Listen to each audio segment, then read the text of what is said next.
Okay, what was like the last thing we said? It was what Radovan basically said, and the first thing he's gonna do is he's gonna turn to Marlo, approach her, and cast the last of his 4th level spell, Cure Critical Wounds. All which right. is a full round action. Oh, nice. Good roll as well. 40 points. That's And then I'm gonna that grab. bodes well, considering last time pretty much all your heals were absolute pants.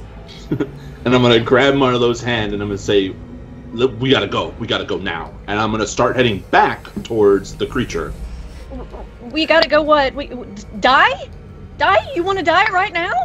We're not gonna die. We're gonna kill this thing. We can't back away. We can't. We gotta go. And I'm gonna try to drag her with me if she will come with me. She's big, so. Why do I have a tiny vagina beside me? Wait, what? I don't know. Ask Kia to move. I see it. What is that? It's like a little image with a big thingy around it, because, you know, you're enlarged, so it's a spell icon. Oh, okay. Are we really doing this? I'm yelling as I'm like behind them all, like. Right. Beecham staggering down the corridor. He's like, I don't feel my old self, but I'm with you no matter what. As we go down, holding Marlowe's hand, I'm gonna cast another spell on her hand.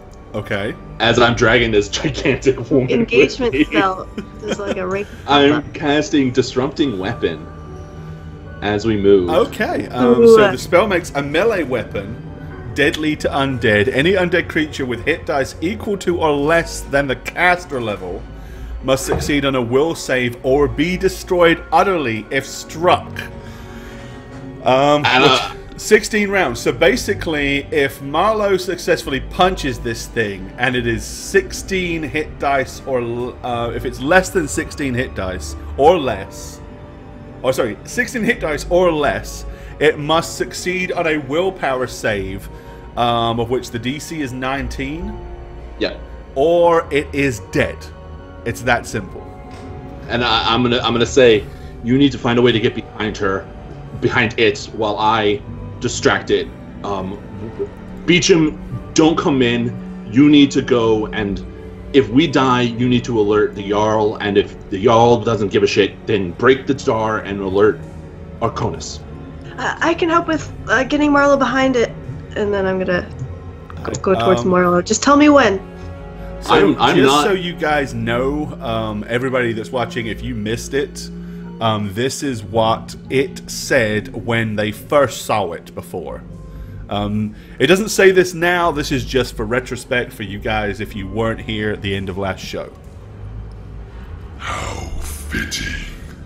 The coward sends strangers in his stead to stop me. Alright, there you go. Okay. So it's up to me.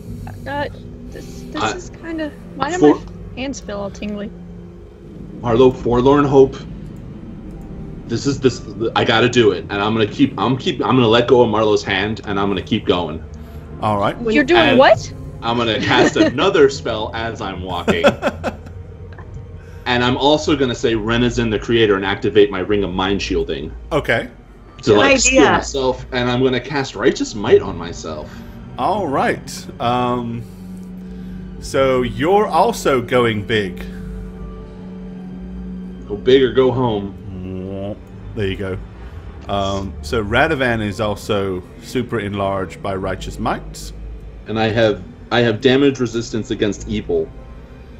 What makes you think this thing's evil? I'm just saying. I mean, he might be a perfectly nice chap. I have a theory. So basically, it is a 50th level. So you have 9 points. 9 points. So any damage an evil thing does, you will reduce by 9 physical points. All right. Okay. So as you re-emerge in front of the entryway, you can see this thing standing. It hasn't moved. It's still in front of the dead Jarl's tomb. How fit. Nope, shut up. You've already said that. Don't repeat yourself. Come on. In life, I was Magnus Alderson, son to High King Olar Alderson, son of Olar Aldred.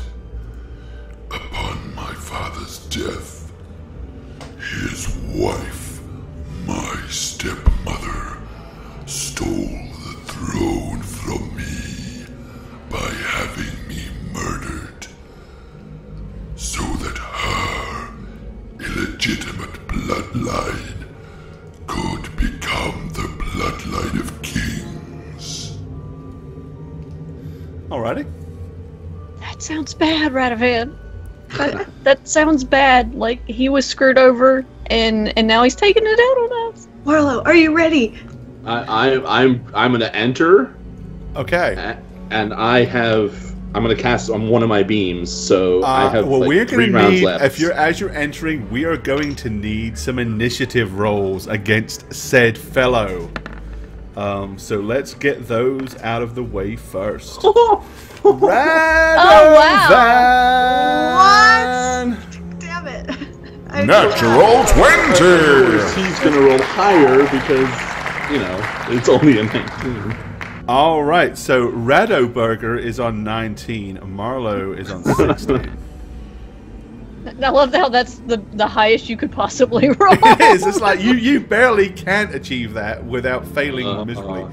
Okay, you want so Beecham is he's going to hide in this little alcove unless the crap hits the fan. All right, I'm going to GM roll for our enemy. Shit.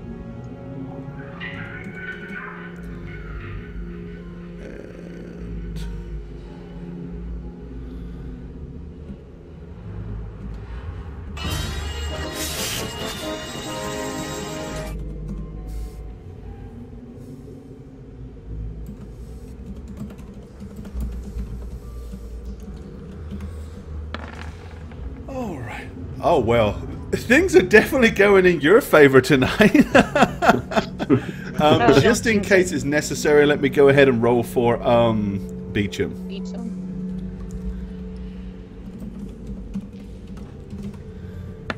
If it's necessary, Beecham's on 6. All right. Okay. So yes, as it stands, Radovan, you actually have the initiative. I am going to shoot one of my beams at him. 16d6 with a reflex save for half. And Right, do you have to hit him? No, it's a beam. It's like a line that comes from my hand. It doesn't ever. It's. Oh, that's right. You don't actually have it to hit with a sunbeam, do you? It's just a hit. No, it's just a go. It's a pleasant spell. All right, go for it. Oh, and it's a save DC of 21. Right, and it's a reflex save, right? Reflex save. That's not a bad damage roll. 59. Let's have a look.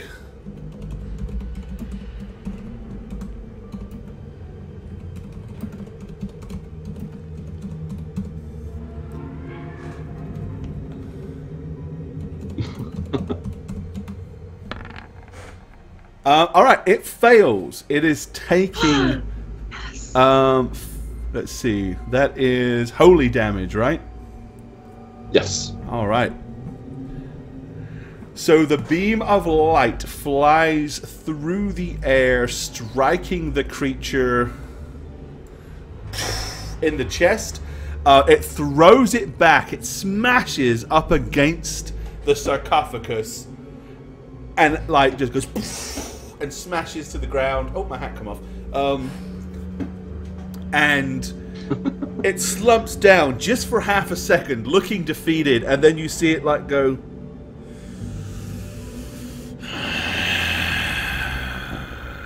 In a very kind of pissed off way. Marlo, you are next. I'm just gonna be like, what am I doing, Radovan? I'm gonna hold my action. Hit it. Kill it with the fist of the... Kill it with the fist of doom. Kill it with the fist. I cast a spell on, please. Okay, I'm gonna glance back at Kia then. Like, I got this! It's 40 feet from you. Okay, you're holding your action? Yeah. Yeah, so that's when I was like, I got this! And that's when I Okay, so she's holding her Marlo. action. Kia, what are you going to do? I dimension door Marlo and I are right behind him. Okay, so you're going to cast Dimension Door and drop Marlo in directly on top of the sarcophagus behind him? Yeah, behind him. All right, okay. Marlo I'm there too. materializes behind him, as does Kia. You had a held action, so you can choose to unleash it now if you wish. Yeah. All right. Before you do that, let me check something here. Let's see. Show 'em what you're made of, Marlo! All right, Believe okay. in you. And its DC is 19 to save, 19. Right? Alrighty.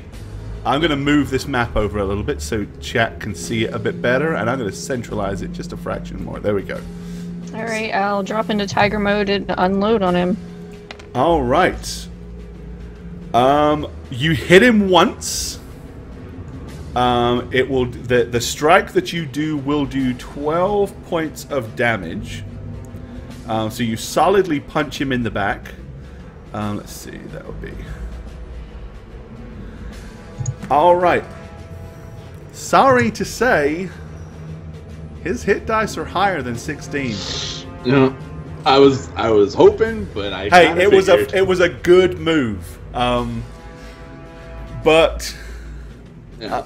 This is a badass motherfucker. I hell figured. no, it's you do. I mean, it's one of the best things about it is you have managed to kind of pseudo surround him. It is his turn.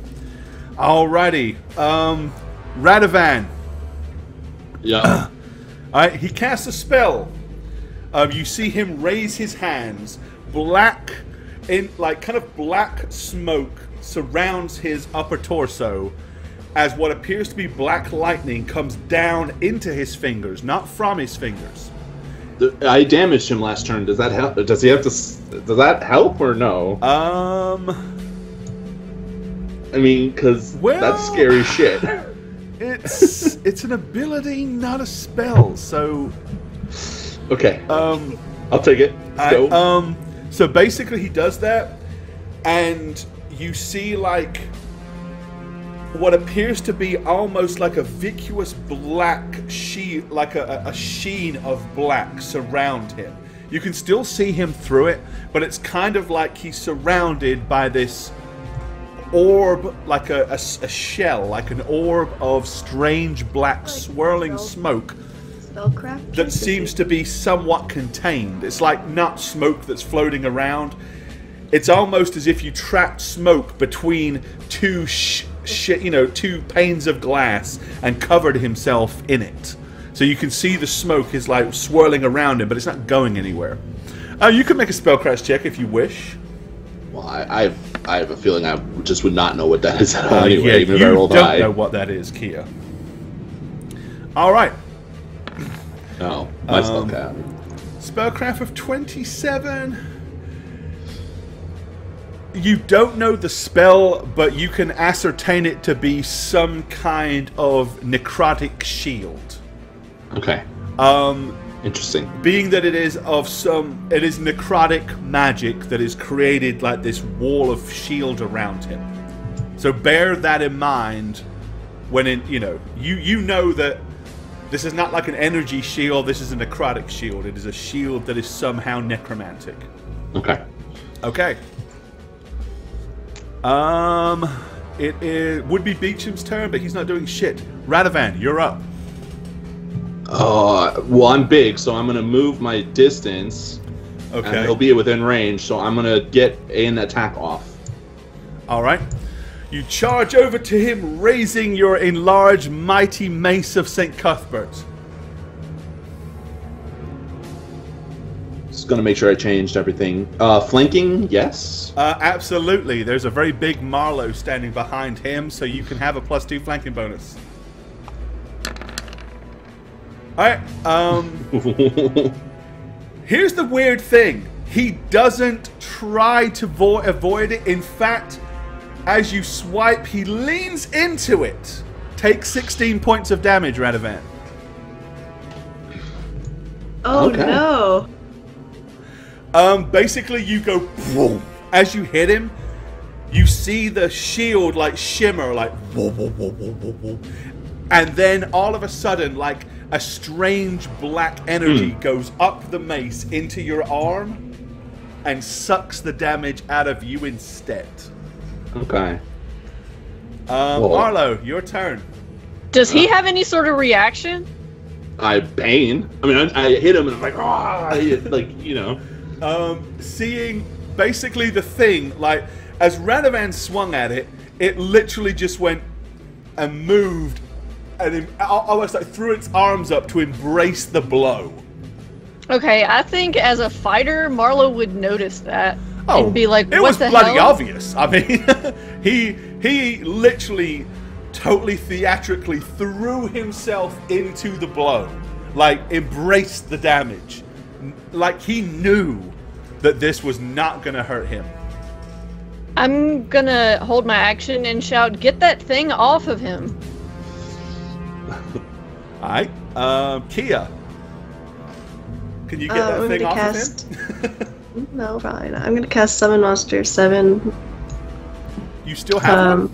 I have one left. Yeah. My large guy. What are we summoning? Balboa.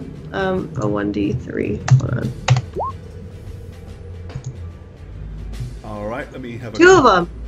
Alright, we're getting 2 of the smaller Balboa versions. I'll do one right here and one right here. Alright, these are the kind of normal size, human size ones that are just... Well, they're not they're bigger. huge. They're large, but they're not huge. Yeah, they're just large. Right, show me again where you want them. To the left and the right. So there and there. Yeah. Adrian. Okay, so your 2 Rockies, your customized earth elemental emerge. Alright, it's its turn. Okay, Radovan. Didn't take any damage this time. It's casting a spell. Oh man, it still has that shield up though, right? So. Oh, it still has its shield up, yeah. Okay. All right. Where is it? I'm muted. I'm taking out my comma. I'm muted? No, I was muted. Oh, I was sorry. telling you that I was taking out my comma. Okay, gotcha. You're pulling your comma sickle out. All right. Yes. Okay, Radovan. Do it. Or don't do it. Please don't do it, friend.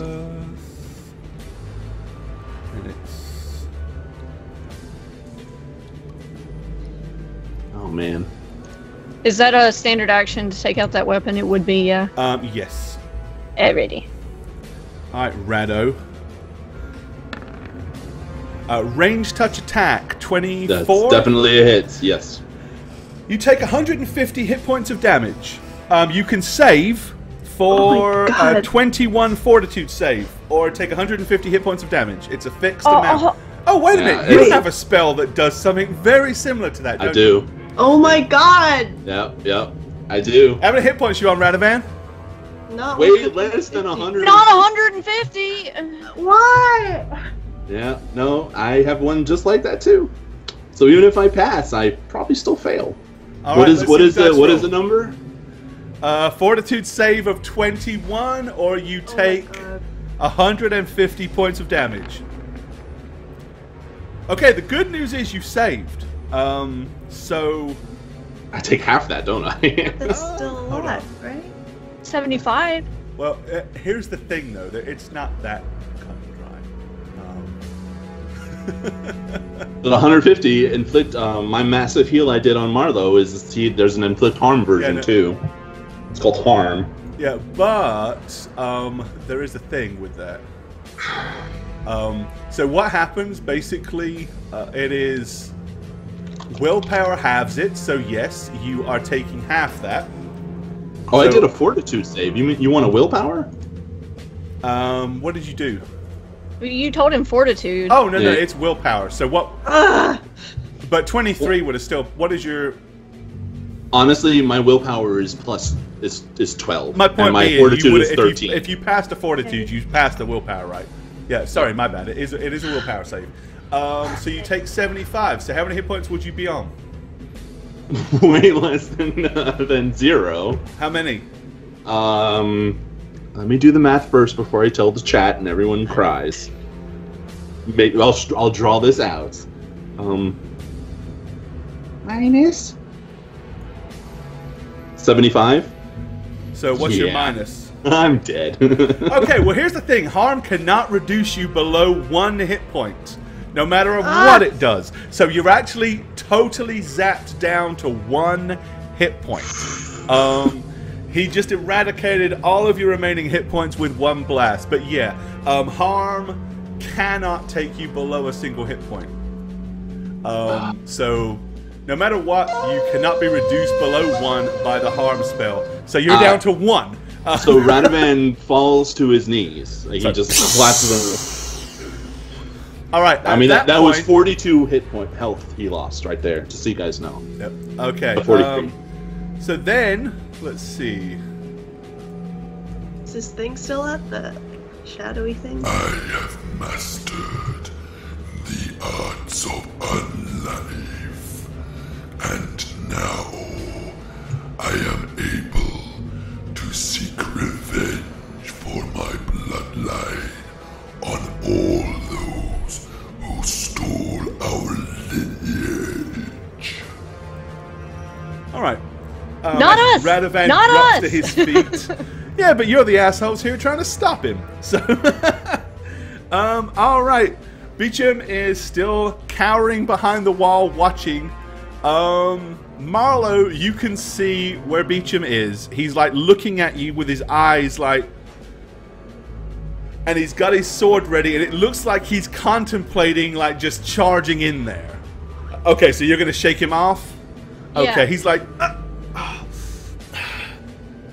And he's gonna refrain from doing so. All right, Radovan, you're up, buddy.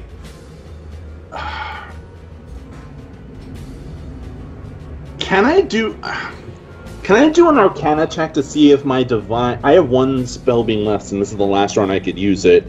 If it would bounce back to me based on the shield that I took, like it's divine power, right? Right. So if I did a sunbeam, would it? I obviously don't want to bounce it back Give at me a me. religion check. This is more religion Oh my than. god.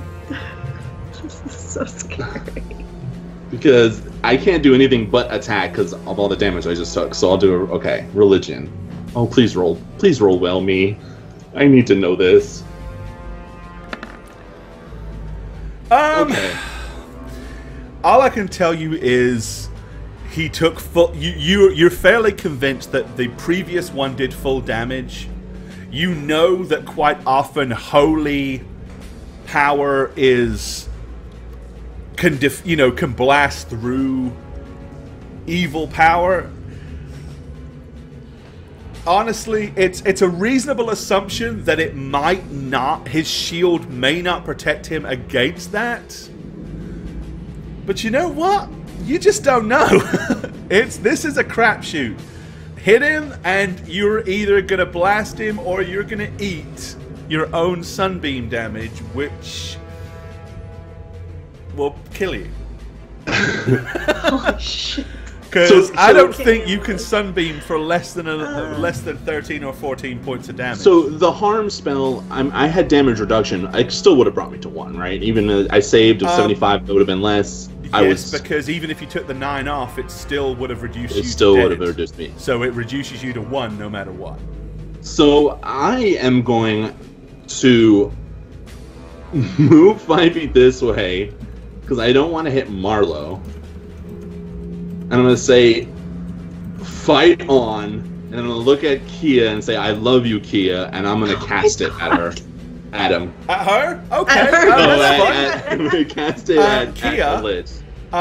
Before you do that, I want to point something out. Kia hasn't rolled initiative for her 2 beasties. Oh, I thought they were just gonna go on. And they haven't done anything dramatic yet. moment away, Gorp. I haven't rolled initiative. So, there you go. They're going dead last.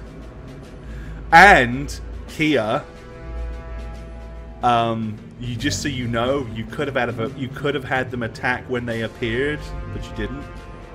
I know. Okay, just saying, just making sure you realize that. I would just kill them instantly. Wow, you're really dragging. I had a dramatic moment. Okay, so go ahead with your dramatic death. I mean moment. I just go wide-eyed, like. So yes, I moved over, so I went, and I'm Alright. gonna cast, and I'm gonna say, as I cast, I'm gonna say, "Praise Cuthbert, motherfuckers." Because Cuthbert always appreciates a cuss in there. Alright, 47 points. Okay. Luckily for you, Radovan, no, his shield cannot protect against holy damage. All it can do is reduce the damage by half. So he actually, he takes the 20... Well, no, he saves 21 DC. So he takes 24 and he can save for half. So he didn't say "I love you" to Kia, just so you know. That he takes that back. He totally He's said still it. alive. He takes it back. Is this a fortitude save? It's it is a willpower save. Willpower Will save. have. Oh, sorry. I'm sorry. Yeah, that's 27. Okay. close to 12 damage. So he is taking half of half, so he takes 12. All right. Okay, just so you guys know, I mean, this thing is taking damage. It is... Radovan's holy power is blasting down at it. So... Let's do... Alright, Marlo. I am going to kneel down and reach out with my comma and attempt a tripped attack from behind. Okay, you're going to try tripping? Go for it. So just a normal attack, I guess? Or can I do a full attack with flurry at his feet? Not if you're doing a trip. Okay.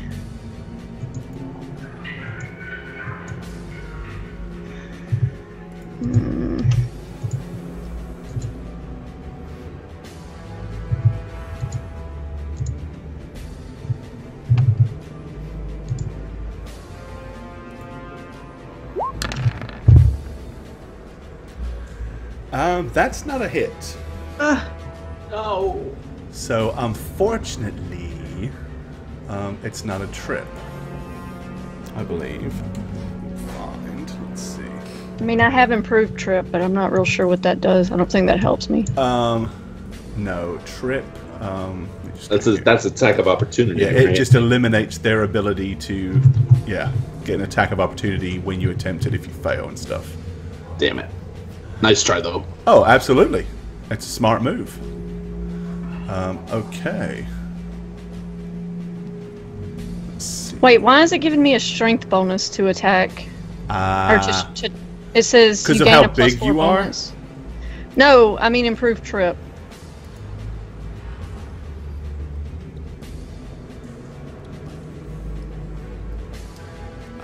Don't know. I mean, You also trip, you gain make a an plus unarmed 4 melee bonus. touch attack against a target.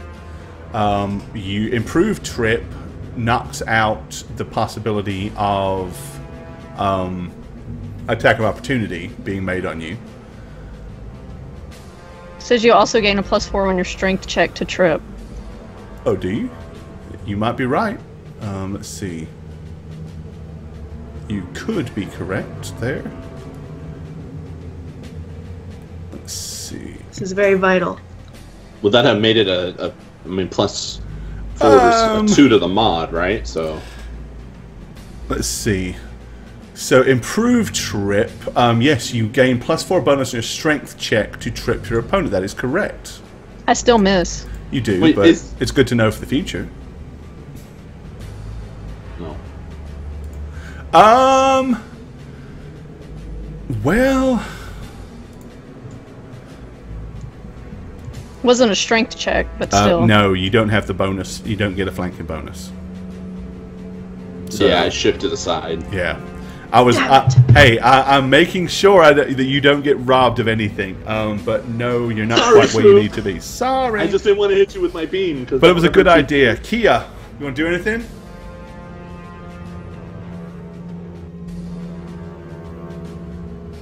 You're muted. My bad. Does he still have the wall around him? It would appear he does.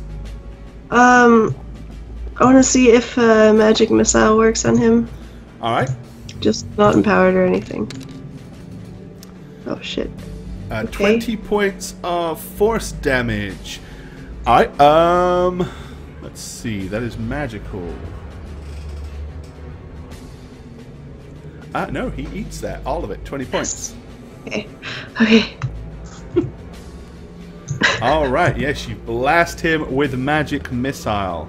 It is his turn. And wait, for running, I'm gonna run in front of Radovan and just say, "Kill me! Don't kill him!" Oh my god. The only problem with that is Radovan's 4 foot above you, so you're not really much of a shield. All right. Well, it's happening but anyway. nonetheless, Radovan. he is not going to zap Radovan. He turns and points his hand towards Marlowe, holding her camera. You need to make a fortitude save, DC 21, Marlowe. Is it a spell? Because you took damage. Actually, it is a spell. He has a concentration check of 30 to do. Oh, please fail it. Concentration is 13, so here we go. Let's see. /R, 1d20 plus 13. He needs to score 30 or higher with this roll to be able to cast the spell. 31. No. I'm sorry. I'll spare another one. Okay, fortitude save 21 or higher. Come on, Spook. 20. Oh god. Okay. Spook, your right leg just basically turned, like all the muscle mass completely just went. It's like there's no muscles left. It's like a bone covered in sticks. Your limb is completely withered. You are physically unable to stand. You collapse to the floor, unable to support your own body weight. It's literally like you don't have one leg. Okay. Awkward. Yes, so you have a withered leg. You have to pull yourself along with your hands. And you cannot stand or support your own body weight right now. Oh my god. Beecham is still standing at the edge. He looks less enthused to run in and help at this point. He doesn't look quite as enthusiastic as he did before, but you do still see him going like... and he's looking at Marlowe. Fucking run, you imbecile! He's looking into Marlowe's eyes like he wants to help you, but you told him not to last time. What's Marlowe going to do? Well, what about the elementals? Oh, sorry. They go dead last. They go after Beecham. I mean, I'm on the floor already, so... Okay, so do you want to give Beecham the nod to come in, or are you going to still shake him No, off? I'm expecting him to run. Okay, alright, then he's not. Okay, you have the 2 elementals. Alright, I'm gonna have one do a punch.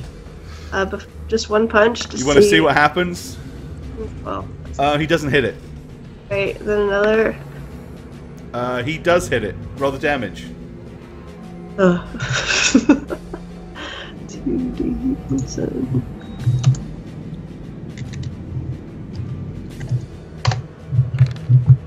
It takes 16 points of damage. Damn. Okay. So the other one, seeing that happen, is just gonna try to... What I will say is you do notice that the shield thing does seem to be becoming more and more translucent. Oh, really? The more damage it seems to absorb. Yeah. Okay, so I'm gonna try to, like... I should have made you roll an observation check for that. yeah, you should have. But I'm nice. It doesn't matter because you didn't hit it again anyway. Nope. But I'm gonna have one get in front of it, like here, instead of on the side. Okay, which one? This top one? Yeah. Alright, okay. We're kind of... Yeah. Alrighty. Radovan, you're up, bud. Seeing Kia jump in front of me and seeing Marlowe basically get hit and lose a leg, I am going to realize something that I should have realized on the onset. My shield other is still active, so I'm dismissing that shit, because if she takes damage, I die. I'm also Yeah, as it happens, Wither Limb does not do hit points of damage. Right. I'm so And glad you noticed that, because I was like... Because I realized after you cast it, it would be metagamey to say I dismissed it before, so... Right, I'm glad you did, because yes, if Marlo would have taken, like, a blast of serious damage, you would have died by sharing the damage. Right, so I'm seeing Kia be dumb. I'm going to push her out of the way and cast Searing Light at him. Okay. Because I didn't take any damage. It's holy damage. Alright, so because I want to keep this as legit and fun as possible... There's a chance it'll hit. No. I'm just going to let you know he is currently on 60... He has 67 hit points left. Oh, I don't think this will do 67 because I'm it has just a letting save. you know, so you can see what you're doing, because I'm nice like that. You are super nice, Gore. Searing Light, it has to hit. It's... I don't know what those numbers mean. Let's see. So, the creature stuck with this rate so my attack was 31, range touch attack. So the range attack hits. As an undead creature, he takes 40. He's not a vampire, so he doesn't take 42. And he's not vulnerable to bright light, right? Right, so, no. So he takes 40 damage. So there's no save, actually. No, he just takes it. He's down to 27. Of which half of that is absorbed by the shield. Okay. Damn it. So he still takes 20. He doesn't get to save. Okay, the shield is barely visible at this point. It's like almost like a thin sheet of glass over him, like almost like a thin, smoky bag of stuff. Marlo. Okay. I could still try to trip him, or I could try to take out the rest of his shield.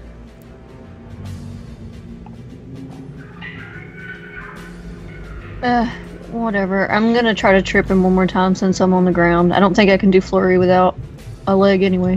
You really can't. It's kind of hard to like do all the kicking and punching when you can't even stand.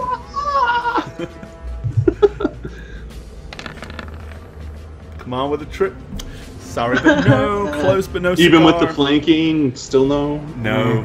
The flanking gives +2. That's not enough. All right, it is his turn. Menacingly. He took damage. He did. So he's gonna roll. He took 20. So I'm gonna roll. That's what I'm literally doing. His concentration check right now. He needs a 30 or higher. 30. Oh my god. Oh my god. I hate my life. Fuck my life. I'm laughing, not because I think this is funny because you're dying, but it's just the irony of these bloody dice rolls. Oh my fucking god.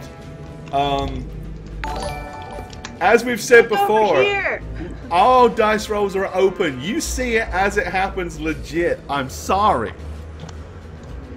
Hi, Marlo. So he's casting? He is. So I'm gonna punch that fucker in the ankle. Oh, you get an attack of opportunity after as you cast, yeah. I am not attacking because I don't want to die. So do my guys, right? The one, yeah, they will. Yeah. Okay. Yeah. Okay, Can hold I? on.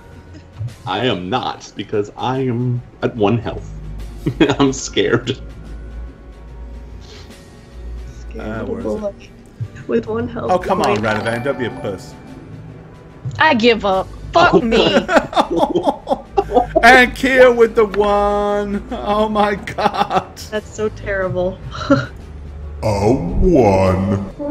What is happening with these rolls? Apparently, you're all destined to die tonight, aren't you? Jesus Christ. How many hit points were you on, Marlo? I was on full, but I can't hit for shit. It's Well, pissing you me just off. took 35. Ugh. And that energy seemed to like, you see like a beam hit Marlo, as like a glowing force of light drains from her body, and as it transfers into him, it becomes black, and he seems to like rejuvenate from that. No, Yes. but I don't want it. Oh, that doesn't happen then. Just Okay, saying. cool. If you don't want it, it doesn't happen. Yay! He didn't just do that spell on her. Yay! All right. Yes. So he just sucked a whole bunch of life out of Marlowe and sucked it all up himself. Ugh. Alrighty. Let me just double check something real quick here.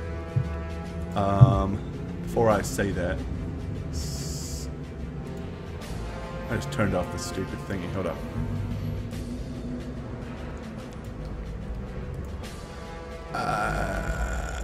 Yeah, there is no save, so that's unfortunate. But I thought so, but I thought, let me double check in case I'm wrong, but there is no save. 30 points.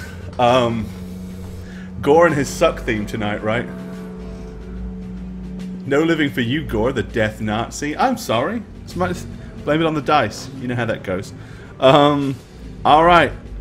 Beecham still not doing anything. The two Rockies. Yeah, they're attacking. Alright. Full attacks. The one at the back gets flanking. The other one does not. Okay. Is that the one on the back or the other one? That first one was the flanking one. Okay, so though, did you add the flanking bonus? Yeah. Okay, then you missed twice.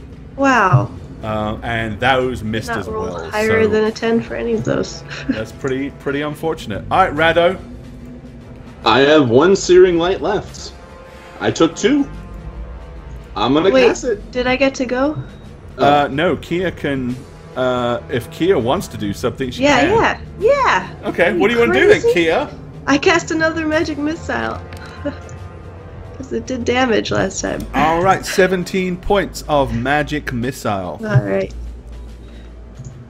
Oh well, actually, maybe. I mean, I could do Searing Light, but I could do something. Oh no, yeah. No, I actually can't. Because I'd have to touch him, and I don't want to touch him. He scares me. He scares you? Oh, come on now. I'm gonna do another Searing Light. Last one. Last of my big spells. Alright, 38.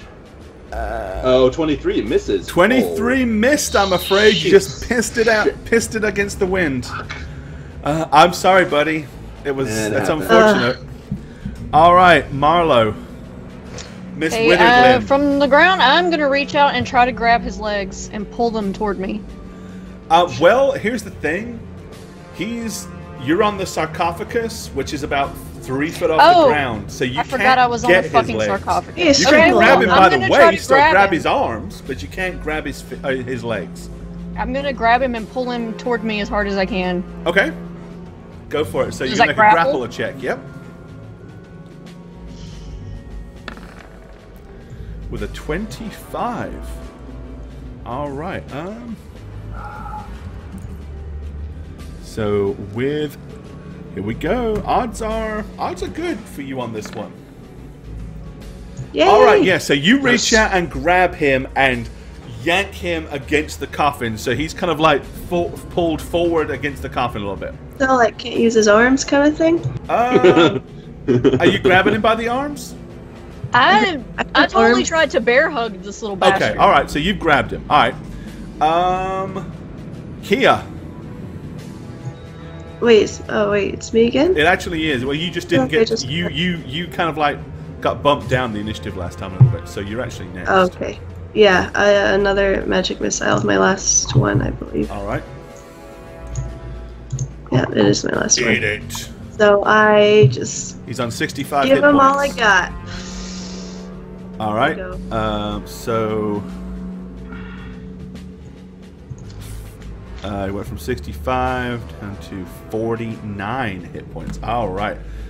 Normally What I about his don't other tell one? our heroes how many hit points there are, but I'm really not telling them. I'm telling you guys because it's more entertaining to So see he took how the 17 epic this before fight as is. well? Sorry? He took the 17 from the other one as well? Yeah. Uh-huh. Yeah. Damn. But he just healed up, but he did a... But he sucked 35 hit I points. forgot up. he did that. Yeah. Yeah. All right. It's his turn. Marlowe, you're holding on to him. And he has touch attacks, I fucking know. He can't miss. Sorry. Ugh. So he is going to do the same thing again. He drains you for 45 points this time, healing himself for 45. Well, he did take damage. I'm unconscious. Oh, he did. No, he did. Let's make sure Thank of you, that. Shagget. How much damage did he take? He took 16. 16. He took damage. Let's make sure. No, thank you for reminding me.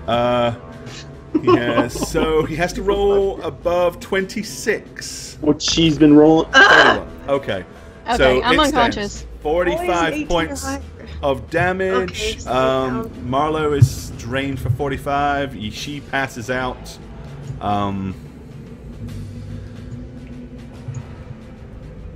Alrighty. And he looks, once again, remarkably healed from that. As he lets out a... As she grabs him, he smirks and he's like, just grabs her back, and you just see him go, ha ha ha ha, as you see the energy start flowing from her body in waves of light, disseminating up into his arms as the cuts, bashes and bruises and burns begin to disappear on his body. Beecham, seeing this, is going to cross over to this corner, and he yells from the back of the room, "What do you want me to do? Should I run, or do you want me to help?" Kill the bastard! As I see Marlo drop. Okay. So with that, Beecham will spend the rest of his turn Running. running over and into the room to add more life points for the undead into the room. Alright, Rockies. First guy with flanking. Well, no flanking anymore. I assume since Marlo's down. Marlo's down, so she can't add a flanking bonus. Nope. Okay. That's a hit. Roll the damage. Really? Hold on, I'm doing the other hit. Oh, okay. Alright. You can roll so all the that's hits the first if you want. No, let's do the first guy. Alright, so your elemental takes 4 points of damage, but 10 points go through. Well, hang on. Yeah, 10 points go through. Okay. So you've busted down his shield completely now. Oh. Unfortunately, didn't get any more hits in. Radovan, the shield is gone. I'm It's actually time for the going to attack on the cast. Death Star. I'm going to cast Spiritual Weapon. Okay. It doesn't give you flanking, but it's a force weapon that's going to appear over here between. Okay. And I'll get you one of them.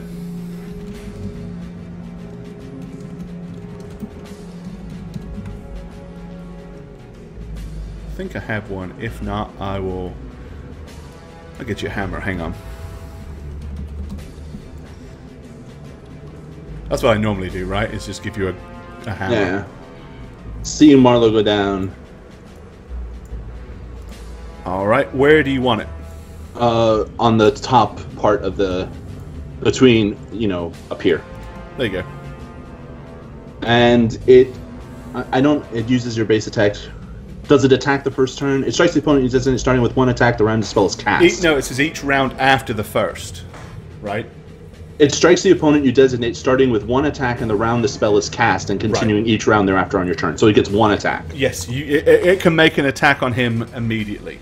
Which I have a macro to make this all nice and lovely. Right, and each round after that, you can choose to move it if you wish. Right, otherwise it gets its full... Oh, I didn't mean to cast that again. Sorry, hold on. My macros are a little messed up, but... not a full attack, so it's just one. Alright, swipes at the thing and misses. And I'm going to move over here Okay. to get in range of Marlo, preparing for our next round if I don't die, which I could very well do still because I'm on Kia, 1 health. You're up. Alright. What you got left in your bag of tricks? I'm going to try. What is that? That's not a word. Try? Okay. It's a new thing. I'm going to be trying empowered Scorching Rays, so I gotta make 3 ranged touch attacks. Yeah, so don't forget, if you empower them, it's burning slots above them, right? Yeah. Okay. That's why I'm doing that. Alright, so 3 ranged touch attacks, basically. See if any of them hit. Nope. Oh my god. Ah, Yes! there's one. You got one in. God. Okay, I'll do the damage as normal and then we can... Okay. 46 fire damage. Alright, so you Ooh, zapped nice. him for 21. Alrighty. Okay, it's not immune to that, so... Alrighty. Okay. And it's empowered too, and right? it's empowered, And so then we we're add going to add half. half of those variables. So 1, 2, 3, 4, 5, 6, 7, 8, 9, 10, 11. So adding 11 to that as well. Okay, cool beans. So 32 points of empowered blast. And with 32 means a 41 casting roll. It's his turn. You might fail for once, please. Roll 20. Don't fail this time, please. Nope. He is gonna grab Kia with his hands. Ah! Don't take away my strength. And Oh. we'll hit a 23 AC. Yes. Alright. So you take this damage. Is that not a spell? No, this is a touch attack, physical I know. attack. So basically you take 12 points of negative energy damage, DC 18 fortitude save. Oh, wait a second. 1 second. Hold on. Okay. Let me just double check something here, because reasons.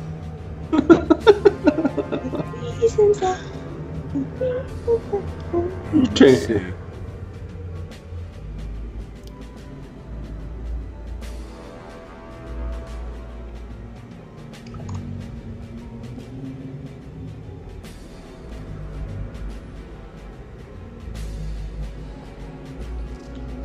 Alright, nope, yep, you still roll it. Sorry. It's fine. So, okay, what am I rolling? I forgot now. You are making a fortitude save with a DC of 18. Fortitude. Oh man, 18. Alright. You got this, Kia. Come on now. Shit. Unfortunately, Kia suddenly goes. No! You are paralyzed, Kia Liana. You cannot move. Can I think though? You can think, but you can't speak, move, Sweet. in any way, shape, or form. You are Okay. paralyzed. Paralyzed. As long as I can think, I think I'll be alright. As long as you don't require verbal, material, somatic opponent or component, you can still cast a spell. Just think it. Be like Drakar Yonki, you know? Yeah. So paralyzed. Boom. There. Paralyzed. All right. Sorry about that. Beecham closes in the gap. And is going to make his 2 attacks with his rapier. He still has the pluses from you, but he has the minuses from that. So the first one is a hit! Go Beecham. The second one is a miss. Alright, Beecham deals...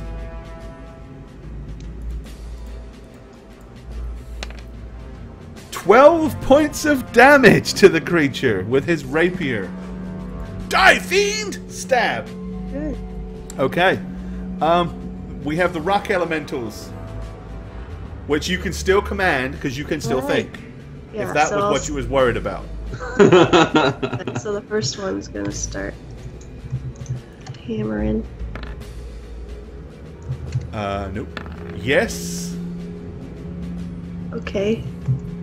2D. There's the first one's damage. For 18. Okay. 22 hit points left. Okay. Natural 20! Well, it's still a hit. But nice 20 though. Okay, wait, here's my other attack. Oh, I owe Radovan a 20 on the board. That's a miss. Now I owe Kia a 20. Thank you. Here's the damage from the one hit. Shit. Alright. For 15. Didn't you roll the damage for the one hit already? No. Oh, that was for the other hit, right. Alright. Oh my god. Okay. Radovan. So my spiritual weapon's gonna go attack its full attack? It is currently on 7 hit points. I keep clicking the wrong thing. It's a full attack? No hits. My god. Oh my god. You did not hit. Marlowe cannot attack Kia. That's my movement. I can still touch Marlowe. You and can, cast a yes. heal. Yes, Okay. which is what I'm gonna do. Alright. I'm gonna bring her back to life with a Cure Serious. 32 points healed. So take off And whatever that's- your minus was at, add that to it, and you're back in action. I only have second and first level spells left. That's Oh my god. That's- Alright. It's its turn. Wait, I thought you said it was my turn. Oh, Yeah. did you not act? No, you did I not. haven't- Radovan butted in, right? That's right. Okay, Oh, yes, sorry. it's you. You're up, Kia. You're paralyzed. What are you gonna do? I can do some things. What can Just, you do? Think about life as you know it. Allow life to flash before your eyes. Think about all the good times. Think about the boat times. Think about the boat times. Okay, well, question. Uh-huh. Wondering how it works, because I have Still Spell and I have Silent Spell as Right. feats. So, As feats. Or still Yeah. means you don't have to use somatic. Silent means you don't have to use verbal, right? I don't know if I can or not. So, what it comes down to, hang on.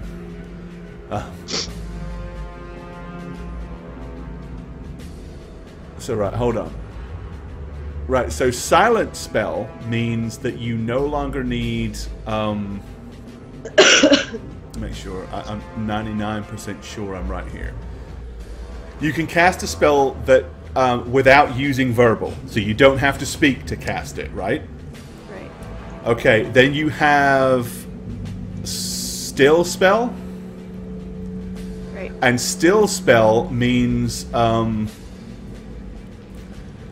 you don't have to use somatic. So as long as you have a spell that doesn't require material, you can technically cast it.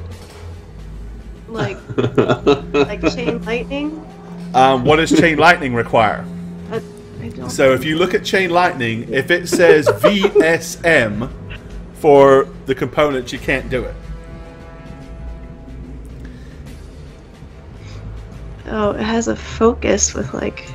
Well, so you can't use the Birds. focus. Okay, so... But if I you don't look, think- see, you'll look under, when you look at the Yeah. spell, right? Yeah, okay. There is a section where it basically says components. You can How ignore much- verbal, you can ignore somatic, but you can't ignore immaterial. So if you And have a also- spell that has material, you can't use it. He looks Also- almost dead though, right?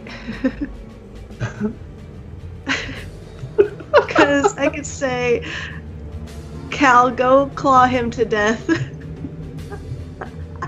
You could tell Cal to get out of the bag and go and attack if you want. Oh my You can God. think that. Cal can hear your thoughts. Yeah, the meta magic feats, they also take higher level spell slots, so it's probably not likely. No. They're a pain in the butt. I have one too, and I never use it. Yeah, I mean, if you use It- those, because- you're burning 2 extra slots. You're gonna get Cal in on this, Jane? Well, Really? I don't know, because I like Well, never yes or used no, him. because, you know, time. I don't even know how to roll, so I don't want to try to figure that out, to be completely honest. Well, we can wing it. I can tell you the rolls. We can figure it out. Oh, shit. No. No? I'm just Okay. So what do you want to do instead? I'm gonna be paralyzed. Okay, so you opt for doing absolutely nothing, which is pretty much what Radovan said you were going to do. All right, well, in that case, then, he's touching you, because you don't move and you're an instant touch. But... He just say damage. But he does have to roll a pretty hellacious Constitution save. But honestly, as low health as he is, it's what he's going to do. Because this is more like a Hail Mary for him. And let's see, he took how much damage? All that bludgeoning, right? He took 15 and 15, and so he needs 18. 15 and 18, so it's 32. He needs a 42. No, 43. Is that even possible, man? He has to roll a 20. Okay, All right. it's possible. Oh my god. So if this dice roll is a 20, he is my going to vampiric touch the crap out of Kieliana. May the odds be ever in your favor. Okay. Okay, nope. He doesn't get the spell off. Lucky for you. Beecham! Okay, Beecham! can Beecham make the kill steal of a lifetime? Please. Nope. And... no. Okay. Even with the bonuses, nope. Nope. Yeah. It is the elemental's turn. Okay.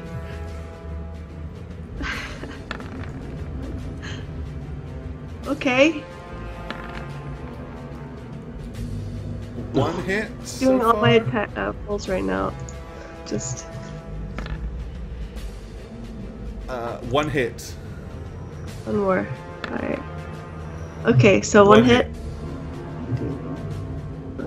Oops, 8d8, 2d8 plus 8.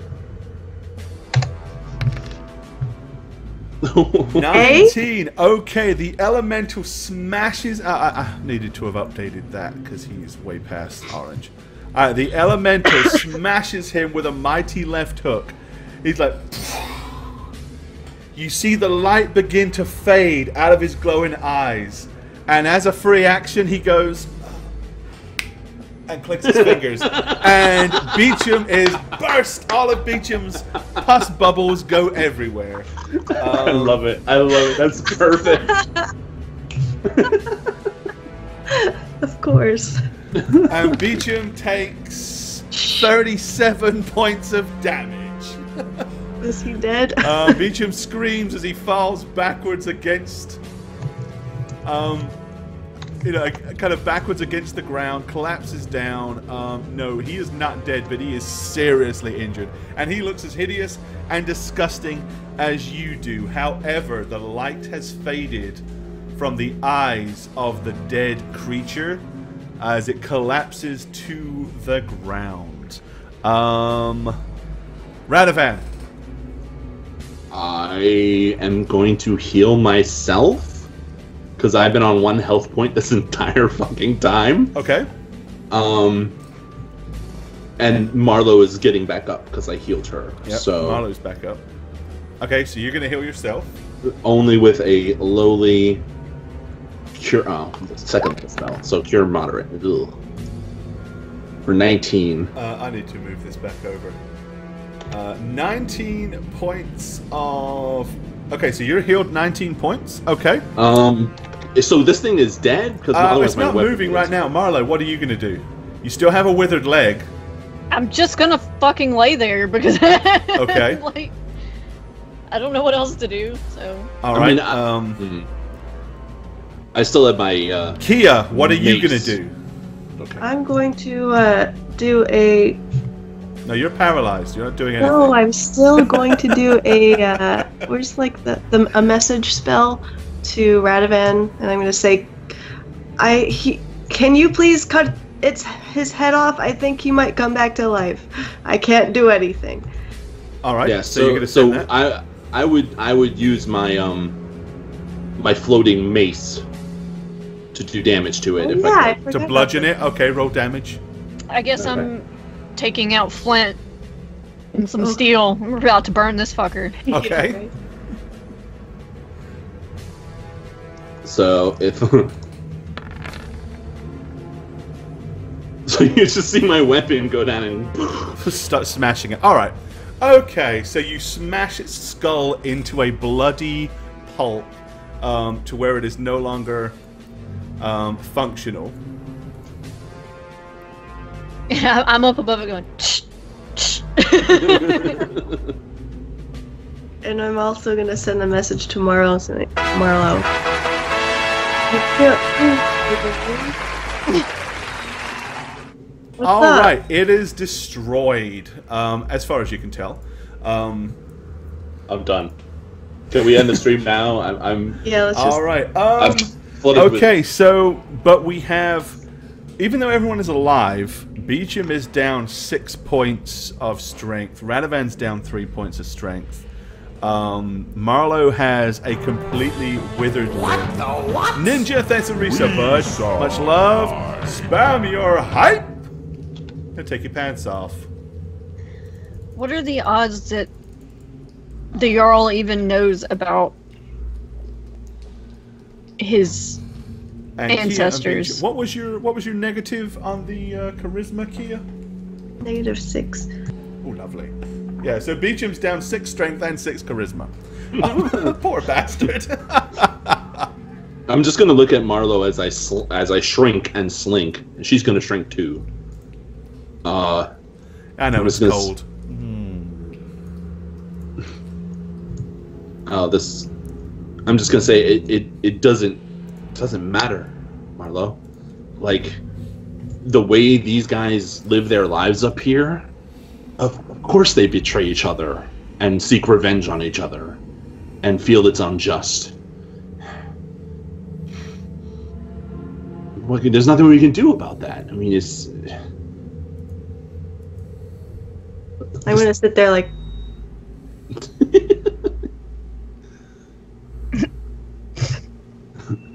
Can you take that, as now that Spooka said it, that vagina symbol off of me, please? Oh, you want it taken off of you? No, you gotta eat it. There you go. And actually, you're a little smaller than you should be. Yeah. There we go. All right. Okay, Kia's still paralyzed, by the way. Yeah, there's nothing I can... Sorry, what? How does one become what he was? He just did it on his own, or did somebody do that to him? Can I make a knowledge religion check? Sure. To kind of like ascertain what it... Or the planes, would that be better? No. I would accept knowledge religion or knowledge arcane. No. You have heard that, I mean, he's a sentient form of undead. He clearly had all of his faculties. You heard him say that he was the son of the former High King Olar Aldridsson, who was the former son of the previous king.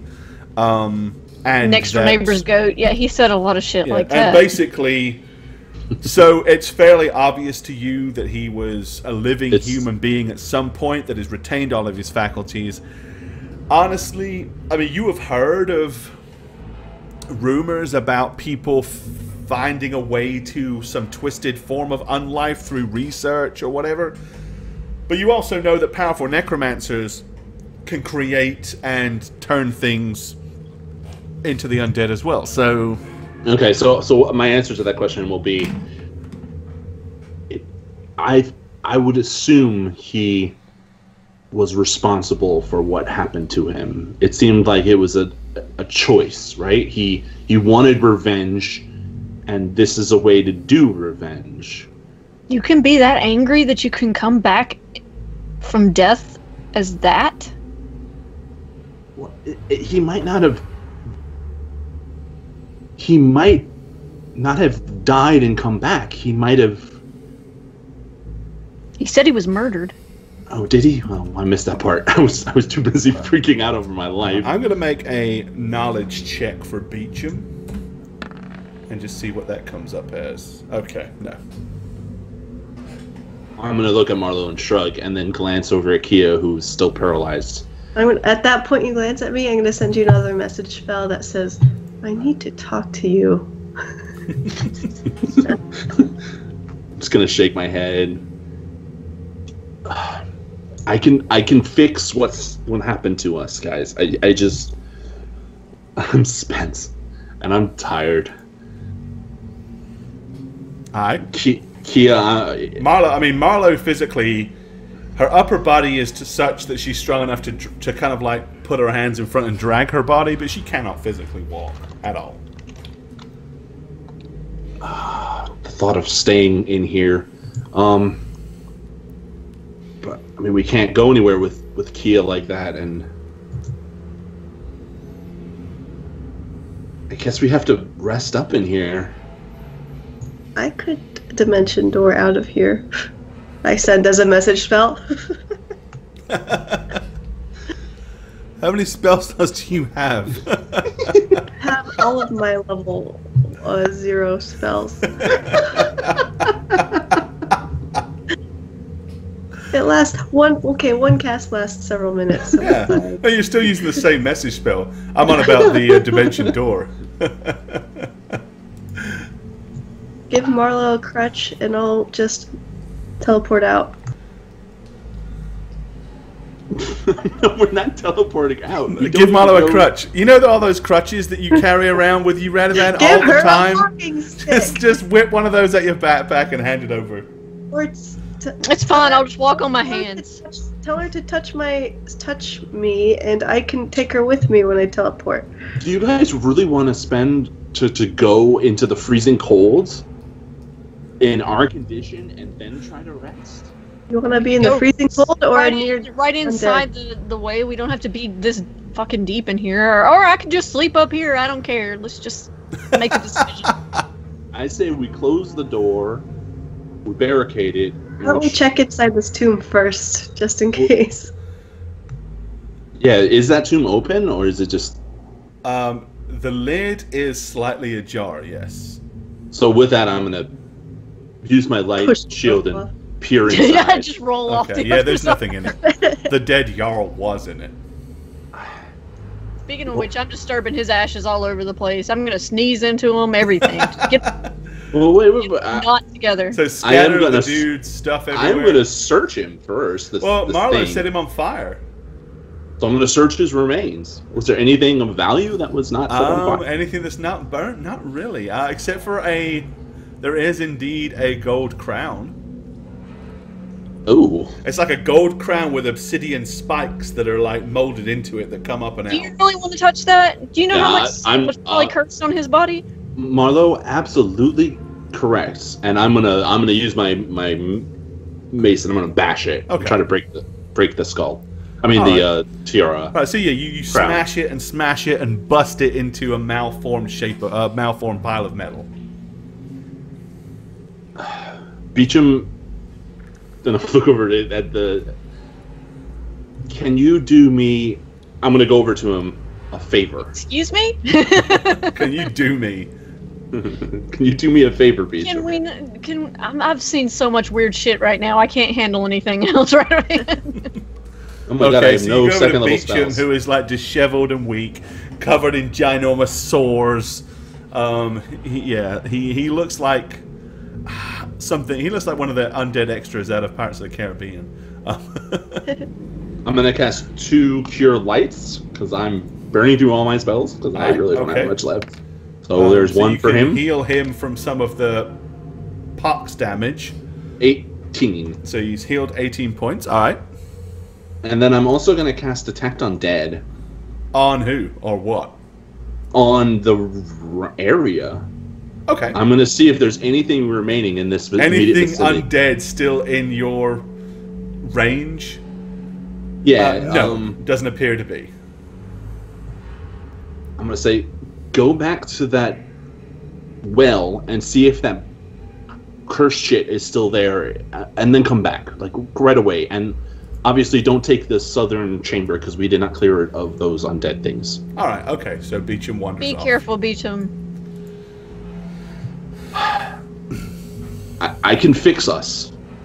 I just need to rest. Well, let's do it. I'm just gonna pass the fuck out. Okay. Screw keeping watch. I have had it. If it sneaks up on me now, it deserves it. I'm gonna wait for Beecham to come back, and then I'm gonna close the door, basically. Right. Okay. So Beecham emerges back a couple of 2 or 3 minutes later, and he says, "It's still a disgusting color, if that's what you mean." Okay. Thank you. Let's close the door and try to rest up. Okay, so you want to like close the double doors at the front by the and dead see if we can corpse? steal them. Like, is there any way to like put something? You could take the dead Jarl's two-handed sword and stuff it through the 2 metal poles on that side. Yeah. And during this time, I'm going to look. What is this over here? Is this like an Iron Maiden or? No, it's a stone statue of what looks like a very rudimentary version of the Jarl that you killed. Okay. There's one on the north and the south wall. I don't want that to come back and kill us, because that would be really bad. Okay. So yeah, I'm gonna try to rest. Okay. Can you put Kia in a more comfortable position? I'm sure like that's super uncomfortable. Okay, I'll lay her down. Oddly, weirdly. Bound by the fire. Careful. Okay. I'm gonna gingerly put her on their back in a corpse-like state. I mean, in a dignified manner. Blanket, I'm please. gonna have her hands like this. It's like, hey, Blanket, please. It's like Buddy Christ. Yeah, the Buddy Christ. The buddy sorceress. Okay. Alright. Yep. And Blanket. then what? I'm gonna try to rest. Are you gonna follow my request or no? Apparently not. Okay. So you're gonna rest leaning against the sarcophagus. Marlowe is gonna stay on top, resting and feeling like ghost pains from her leg that's really barely there anymore. Beecham collapses. Alright, Kia, it's no more than about 20 minutes later, and your paralysis begins to wear off. Ooh. So given another 5 minutes, you're able to move around like you've just slept inside a small cupboard, but I mean you're stiff and you're achy, but you can maneuver. So I can actually move. I'm just gonna. I'm gonna see if Marlo's asleep and Beecham. We're all sleeping, Jane. I'm gonna crawl over to Radovan, and while he's still sleeping, I'm just gonna say, "I love you too," and then go to sleep. And then go to sleep next to him. Okay. Aww. All right. So you guys are all going to try to rest in here for a full 8 hours, a full rest. All right. Try, man.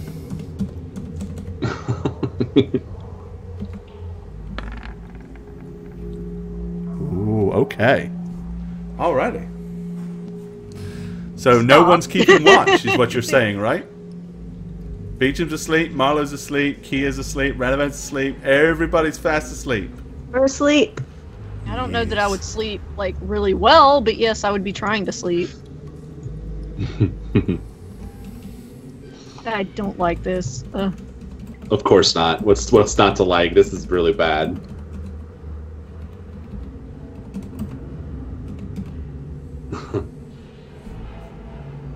All right. Okay. Well, let's roll a d4. /R 1d4.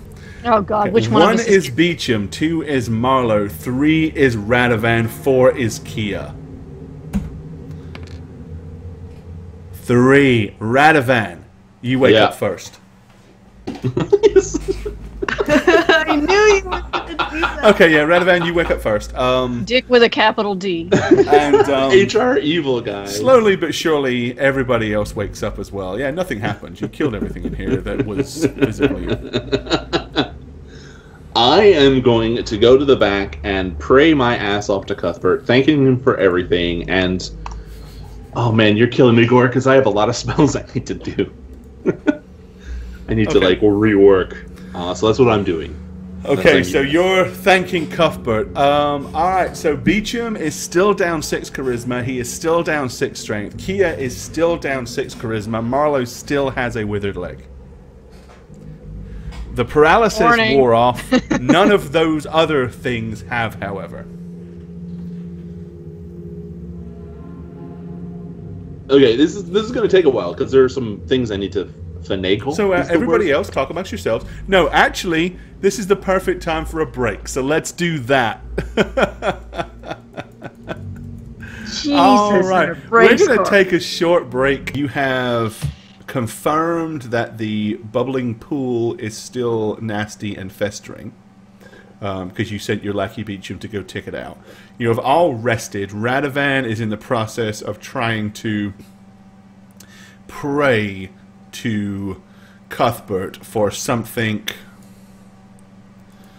you know, for all of his delicious spells. Alright. Alright, wake up in the morning. You see me in the corner. Okay, yeah, you wake up in the morning still covered in horrible, hideous pus pockets. And you're still down 6 charisma. Yeah. Till I look at my hands and like my body covered in like the nastiest shit. And I just shudder. Beecham pretty much looks the same. He has done the whole plague thing. He has pulled his coat up and round over his eyes so that, or over his nose, so you can really only just see Beecham's head and eyes poking out. In the middle of my prayer, you're just going to see Radovan hold up a finger and be like, I'm conferring with my god. Hold on. I'm going to stand up and go over to Marlowe and check out her leg. Alright, basically, yeah, it's like a horrible, nasty looking, withered, dead, black stick of a leg. It's disgusting. Yeah, you tell it's a leg because the bone shape is very clear. But if you literally imagined taking a skeletal leg and just putting skin over it, foregoing all manner of meat, muscle mass, or whatever, that's what it's like. How are you feeling? Fucking peachy. That's possibly the most uncaring thing you could possibly say to anybody in this situation. What's up? Just let her respond. Well, I mean, I've been better, but I've also been worse. Yeah, it looks like someone took your leg and made a soup out of it. What is this rope? I'm just gonna give Kia this look that's like, we're not trading what we look like right now, right? Like, do you really want to do this right now? Because oh my god. You're right, I look way worse than you. And I'm gonna cover my face with the bandana again. Okay. Or the cloth. Radovan can fix this. Cuthbert can I fix sure hope so. Right, as soon as you see that, you see Beecham's eyes kind of widen up as he pushes himself up weakly and comes over to the edge of the sarcophagus, throwing his left pus-covered hand or pot-covered hand up onto it to steady himself. And he's like, yes, Radovan, do you have your communion with Saint Cuthbert all figured out to rid us of these disgusting indentations? And I feel like a teenager all over again. Damn. Ugh. Puberty hit you like a fucking truck. I'm gonna get up and say, I think Cuthbert and I are on the right path. Okay. Take your time. And I am going to cast a whole host of spells, everybody. So what spells have you tried on Marlowe's leg? Just for generation. Right, yes. Everything else I've tried on Kia. The remove curse, the break enchantment, the dispel magic greater. I'm gonna go ahead and retcon that because I'm misreading my own thing, and I do apologize for chat. Regeneration does work on Marlowe. Sorry, regeneration did work on It's been Marlo. a long day. It wouldn't have worked on Kia or right. And there are all Beecham, these but it similar did spells. work on Marlo. Sorry. So yeah, you're chucking so many spells at different people. I know. It's just. But yes, it did. Regeneration does work. Sorry. And Kia What's the is process okay. look like when you cast it on her? Basically, you see all of her like muscles and flesh begin to like reform inside her leg. I'm gonna watch that closely. It feels like the sleepy sand. Oh, don't like. Does that hurt, Marlo? It's not comfortable. I'm not sure if I'd say it hurts. Can I touch it? Okay. Let's see what it feels like to feel muscle grow before my very eyes. Ugh. When she puts her hand on it, I'm gonna go ah! Just kidding. Oh. It's like a raisin rehydrating. That's pretty good, Bacon Heart. So Beecham, you're a lovely man. We will fix you soon enough. Okay. And to myself, I'm doing a restoration to get my strength back. Cause Okay. ouch. All right. So you get your 3 points back. Oh, and you're just doing restoration, so you got to roll, right? Or greater restoration. No, it's not greater because I use that for regenerate. Okay, so you got to roll to see. I have 2 regular restorations, so here's one. And I know I'm doing so many, so. Right, and don't forget that you're burning diamond dust with those as well. Yes, I'm already removing. Okay. Oh, this spell functions. It also dispels negative levels and restores 1 experience level to a creature. No, it's just a regular, so it doesn't have to roll. That's lesser restoration. That's so right. regular. That's right. So yeah, no, that does it all. Yeah, if it's not lesser, that's right. And I'm gonna go to Beecham, and Okay. I'm burning all my spells. I'm doing one of them for him too. Okay, so I'm burning. He's,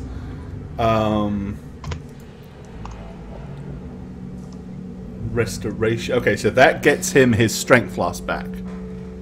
He's still his down his charisma. I'll dispel for him later. Right. Okay. And then I'm going to say, we need to get out of here, but we also need to check that well. All right. Right, the well. So I'm gonna undo the door, Okay. weapon and shield ready and lit up, and if we fight more Drago things, I'm gonna cry. We'll follow behind. Alrighty. So yeah, Beecham begins to follow as well. When we get to any corner, I'm listening. All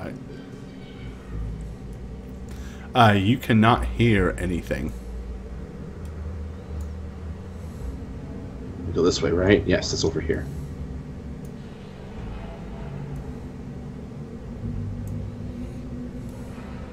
I'm gonna go to that well. Okay.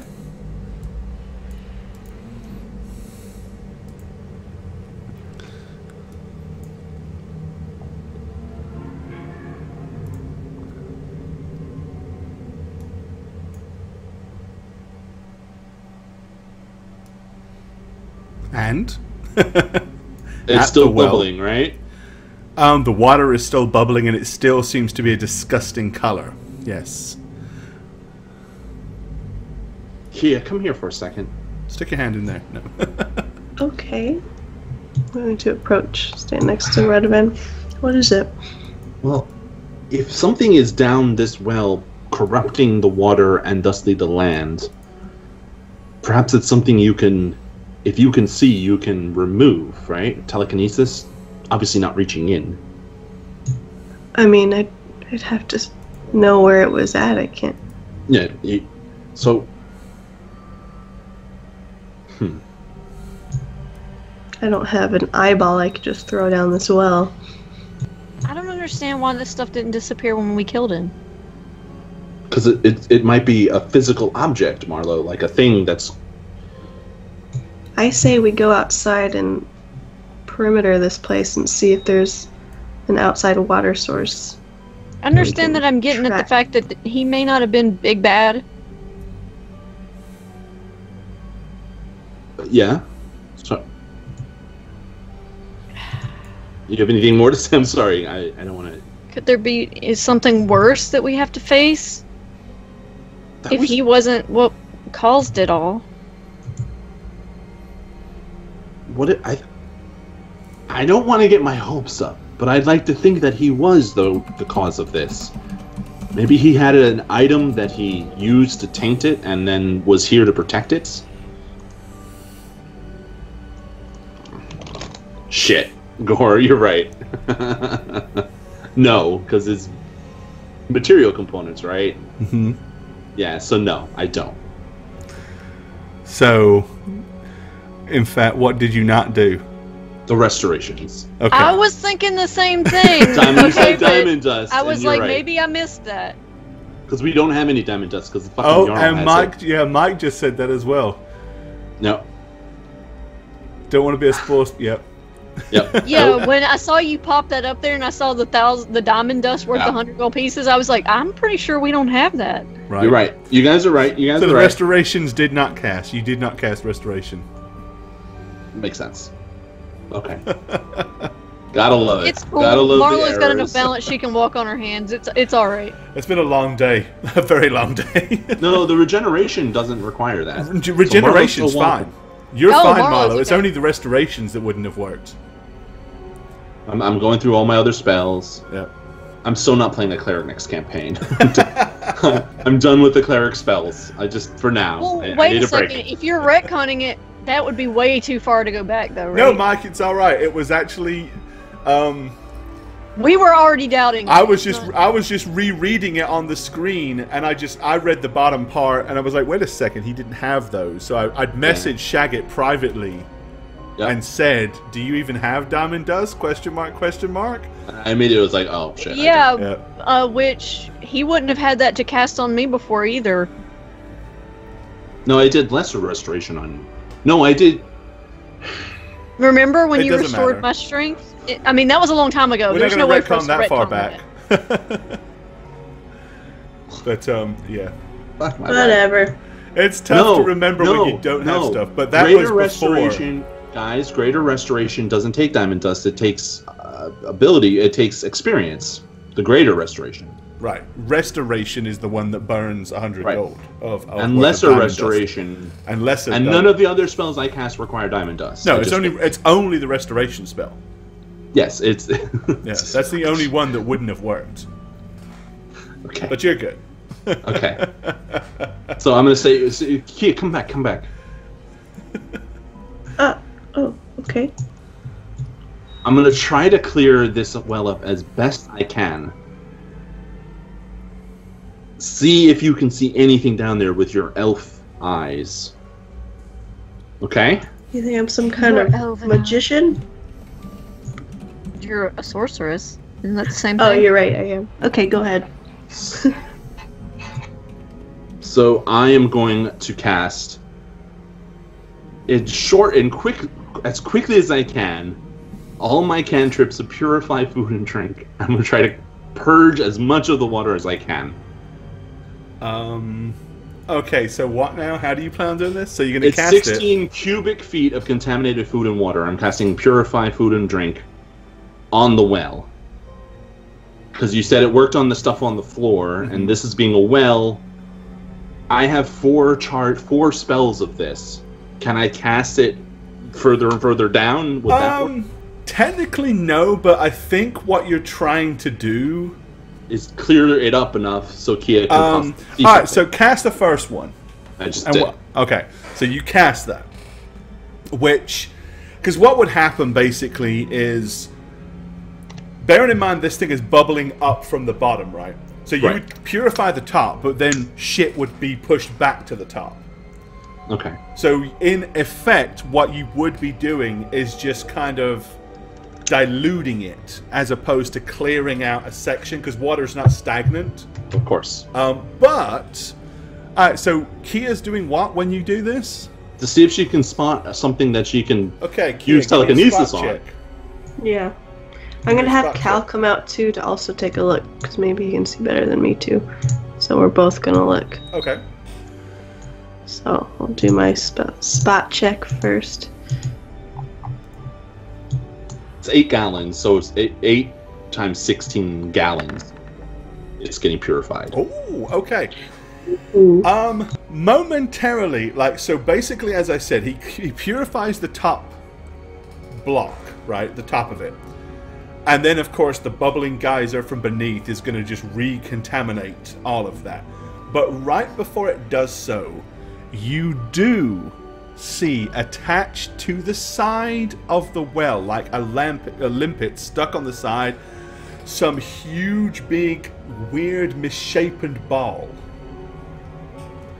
As soon as I see that, can I try to cast telekinesis to get it out?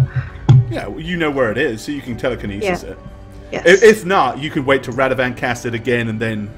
Well, I will. I mean, 3, 2, yes. 1, go. If she says she sees something, I'm casting it again. Okay. A ball! A ball! Alright, so you want to telekinesis that out of there? Yes. Alright, that was pretty smart, guys. Not gonna lie, that was pretty cool. What comes out looks like a ginormous cancerous growth. It kind of looks like a giant cyst that's about this big around. It's kind of all misshapen and bubbly. Little nodules and pustules are all over it. Quite honestly, it's absolutely disgusting. Whatever I'm gonna it is. set that on fire. I'm gonna back the fuck out of there as I see it. And I say, God, what is that? just put it on the ground and then kill it. Yeah, I'm gonna set it down in the middle here, back up, and burning hands it. All right, yeah, no, that I gotta be honest, that was a pretty smart way to find it because I was like, Thanks, Radovan. I don't know how they're gonna figure this part out without getting in there. So well done. Okay, so yeah, you put it on the ground and then you want to set fire to it. Yeah. All right, so what are you gonna set fire to it with? Burning hands. Okay, so you burning hands it, and there's like a little black cindered charred ball that's just like going popping like. Ugh. What the hell is that? I don't know. It looks like what came out of my boils. So, I thought you were gonna say something else. Does it look like it's dying or it's just puffing? It's burning and cindered and charred. Yeah. Was it alive?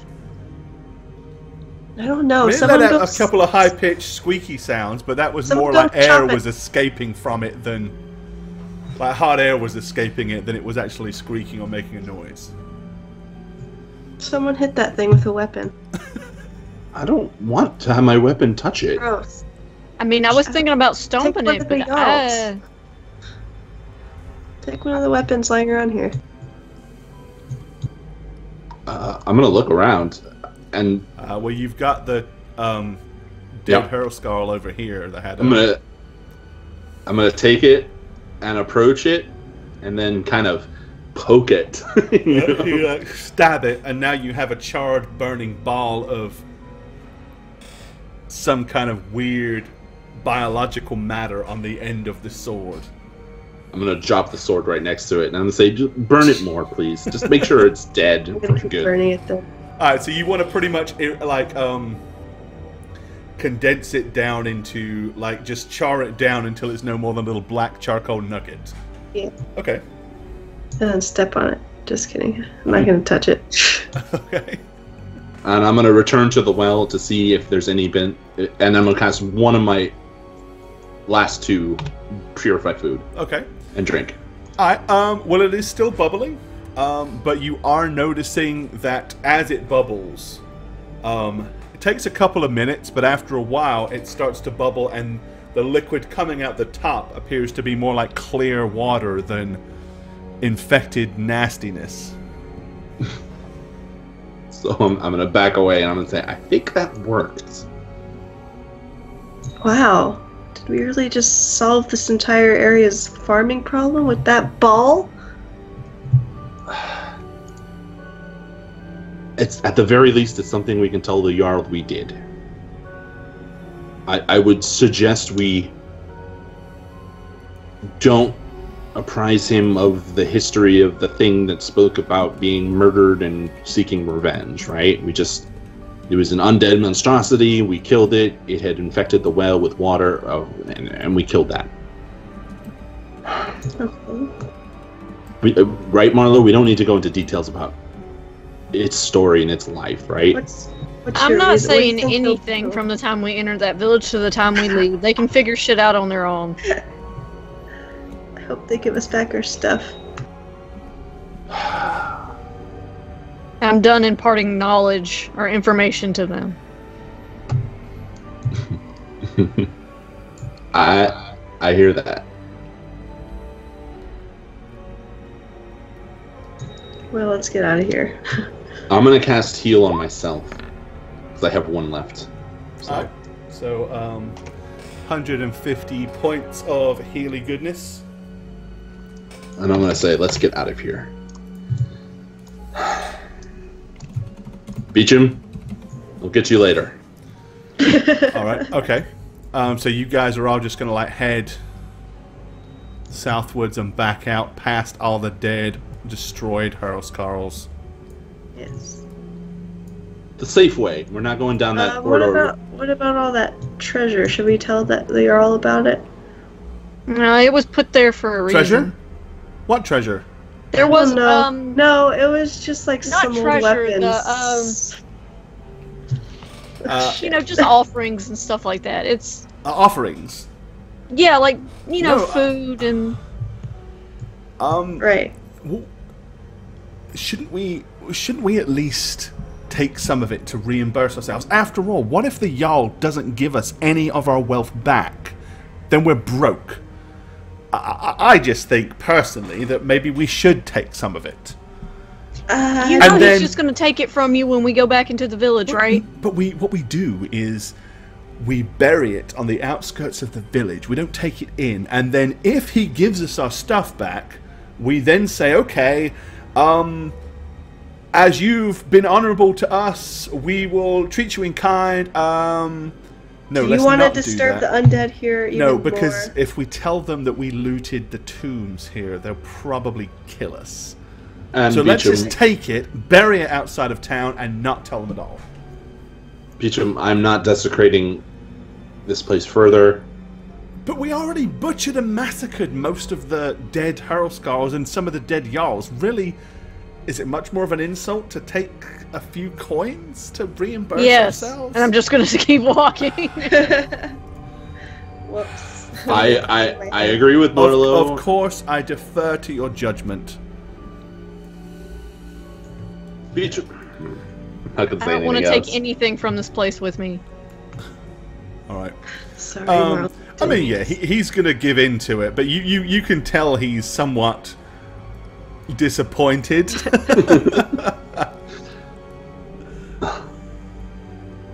Yes, we're going to leave. All right. Okay. So you emerge outside of the entrance to the Vakiri tomb. Let's go ahead and put you guys where we should be. All right. Sinister music goes away. Get rid of the tomb. All right. So immediately you emerge. The snow blindness from the sun kind of hits you as you squint, as you enter back into the outside. And once again, the wind kind of like hits you as you realize what, reminded again how cold it is out here. Forgot about this. Great. Like slip on the blanket. All right. As you notice, Beecham goes up and you see him stick his hand into the offering bowl and he grabs the coins out of it and stuffs them in his pocket. I'm going to slap Beecham in the back of the head. Okay. He looks at you and says, "What? They were just sitting there." Yes. Put them back. Bloody hell. Okay. He begrudgingly pulls them out and lets them drop back into the bowl. Look, there's a high likelihood we're not getting any of our valuable gold or dust. Precisely. But if that is what's needed to get you off the hook and in the Jarl's good graces, it's a reasonable sacrifice, no? Well, You did, I suppose so. in an offhanded way, aid Arconis itself as a kingdom with possibly subverting a war in the future.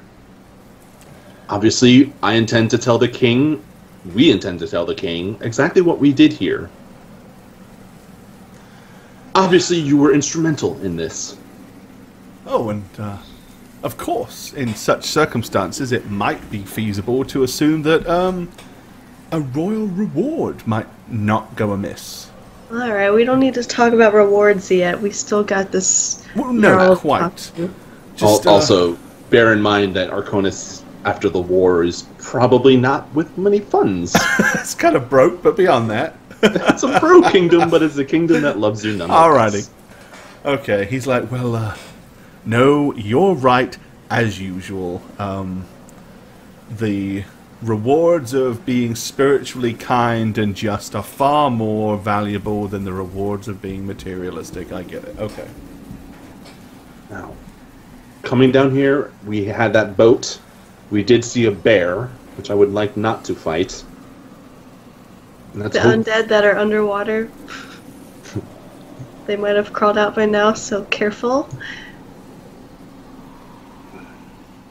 But let's try to make it back to the Jarl in one piece. All Is right. everyone, pockmarks aside, Beecham compromised aside, is everyone okay for the most part on everything else that's happened to them? You got healed, right? Mentally, no. Yeah, Beecham doesn't feel too, quite honestly, positive about the entire circumstance, but he's not dead. So that's a plus. And Marlo and Kia are okay on health. And I mean, I've used a lot of spells curing everybody, but I got a few left. I want to kind of keep them, though. No, I'm okay. Okay. All right. Okay, so you guys are going to retrace your steps, or are you making any noticeable changes on the way back? Can we go around the lake, or do we have to go over it? No, I mean you've got to kind of go to the edge of the lake, but you can kind of skirt around the side rather than walk straight across the middle where the boat is, if that's I'm what you sure want it's to do. not like completely frozen back over yet, so. Well, it probably is. It's freezing out here. Really? I don't know how. I've never lived. You've always You've lived never in lived. Florida. Kia's never lived. She's never lived in a climate colder than Florida, apparently. Right, yeah, there you go. All right, Yes. so you guys want to try to circumnavigate around the... And go back to the Jarl. Okay, all right. So you travel... let's go ahead and do this. Okay, so yeah, you do manage to circumnavigate round the edge of the lake without any of the dead dwarger that may be resting underneath the water from busting out to come to get you. Yeah. And ultimately, that'll give you a good day's travel in that direction. If you remember, it took you 2 days to get here. All right, so I would be doing greater restoration, which doesn't require anything Okay. on... No, greater dispel magic. I would be casting that on Beecham at my next opportunity. Go ahead and cast it.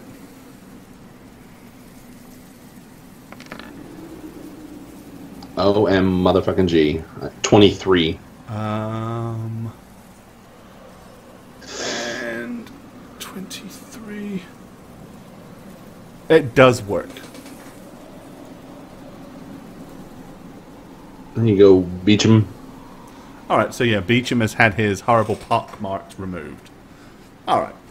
So you're going to rest up the night, do your best to shield against the cold, and make your way back to the Jarl? Yes. Alrighty. Then, late afternoon the following day, you guys emerge back as you wander back down into the town that you dispatched from before, where the Jarl came from, which is Bragost. Brageos. Okay. Do you want to leave our weapons and stuff, like, outside of the town so they don't take them again? I think we're at their mercy. They'll know we're up to something if we even try that, right? I guess they know that we took him back. Alright. Let's just get this over with. I'm going to approach the town with my hands up, like sign that I'm not intending to start any shit. Alright, okay.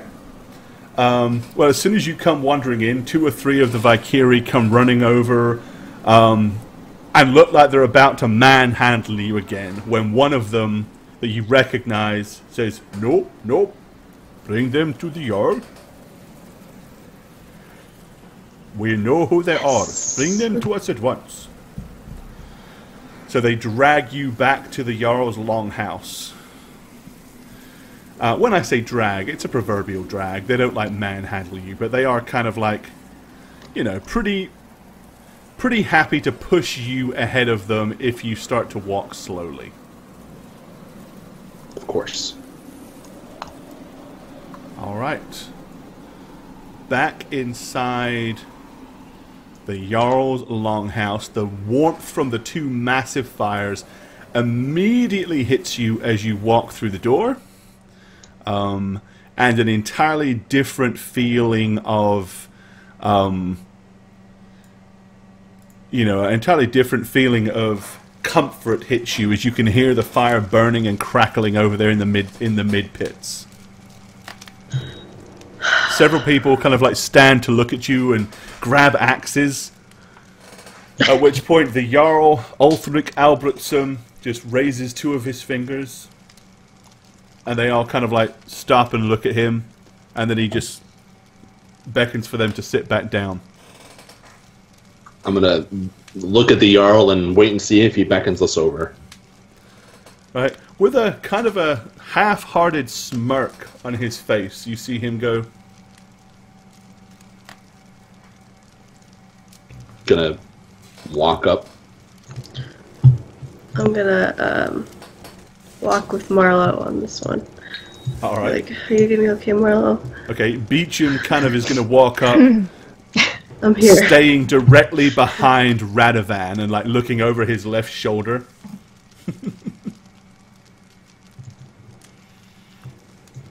All right, so as you approach, he says, "So, Vidar, you and your new friends have returned, yes?"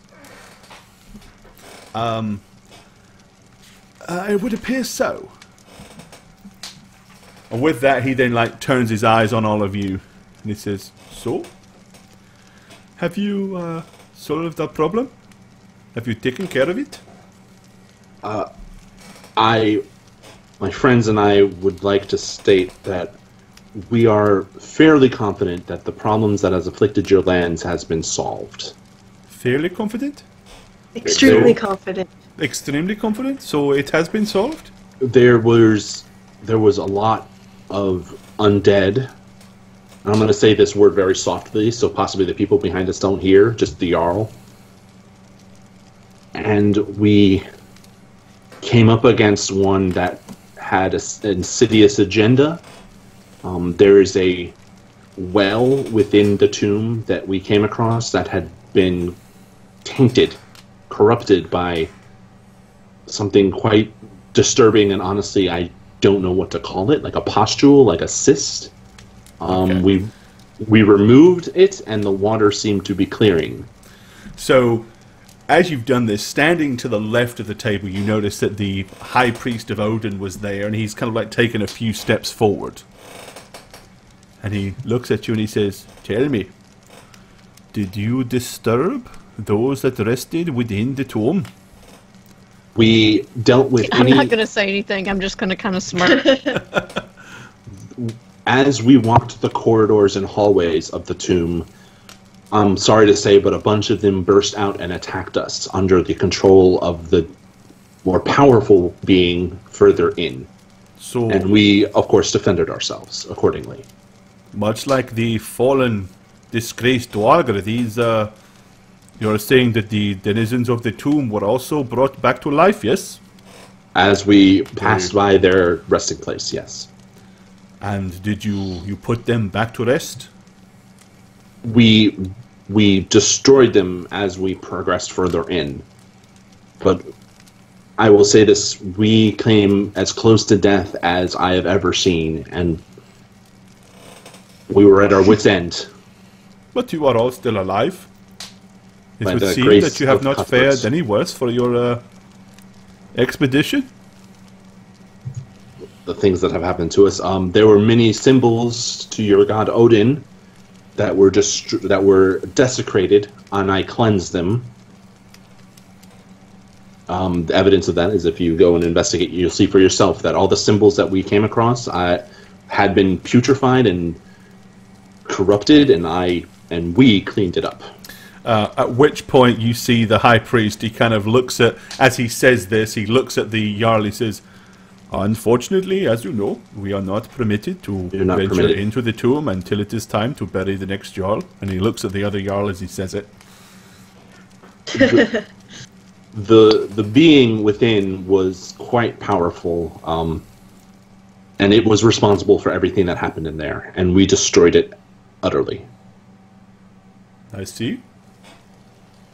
And you have no idea what this being was? This vile denizen that would desecrate the tomb of the Jarls and bring disgrace to our buried kin?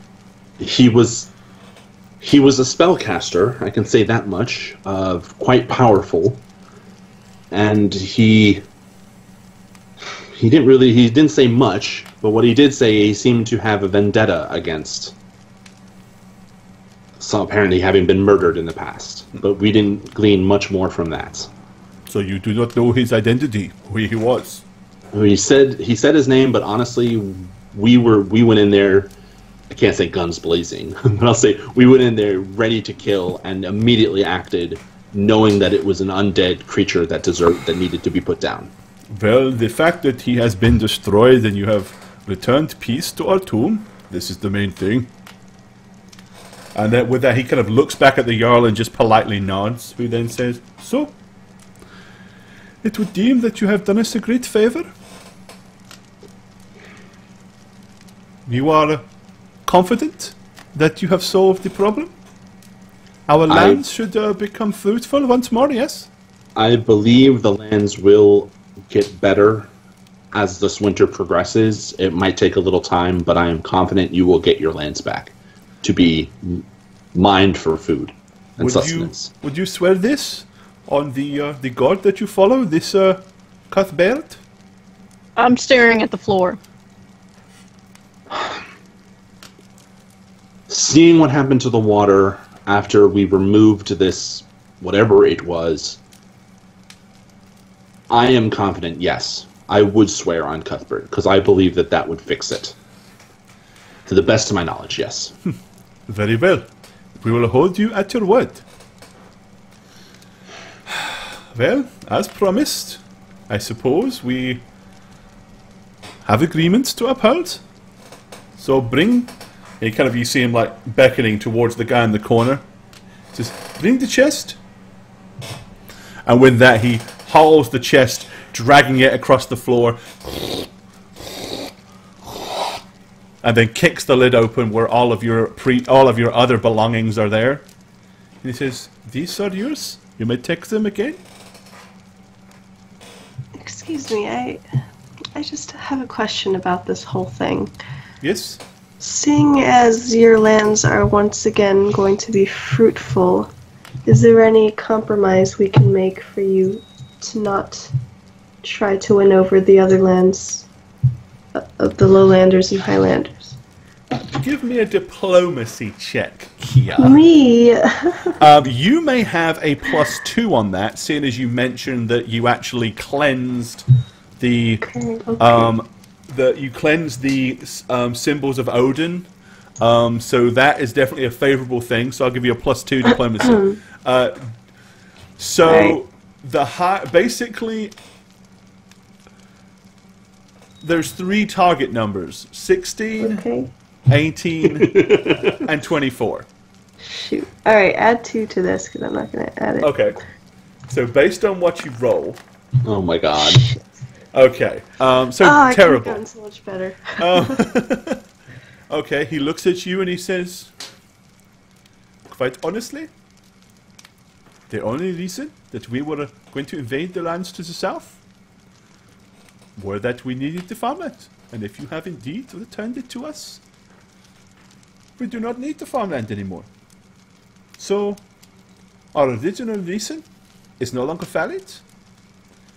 But that being said, as I said before he went, I have promised all of my fellows here that we would raid.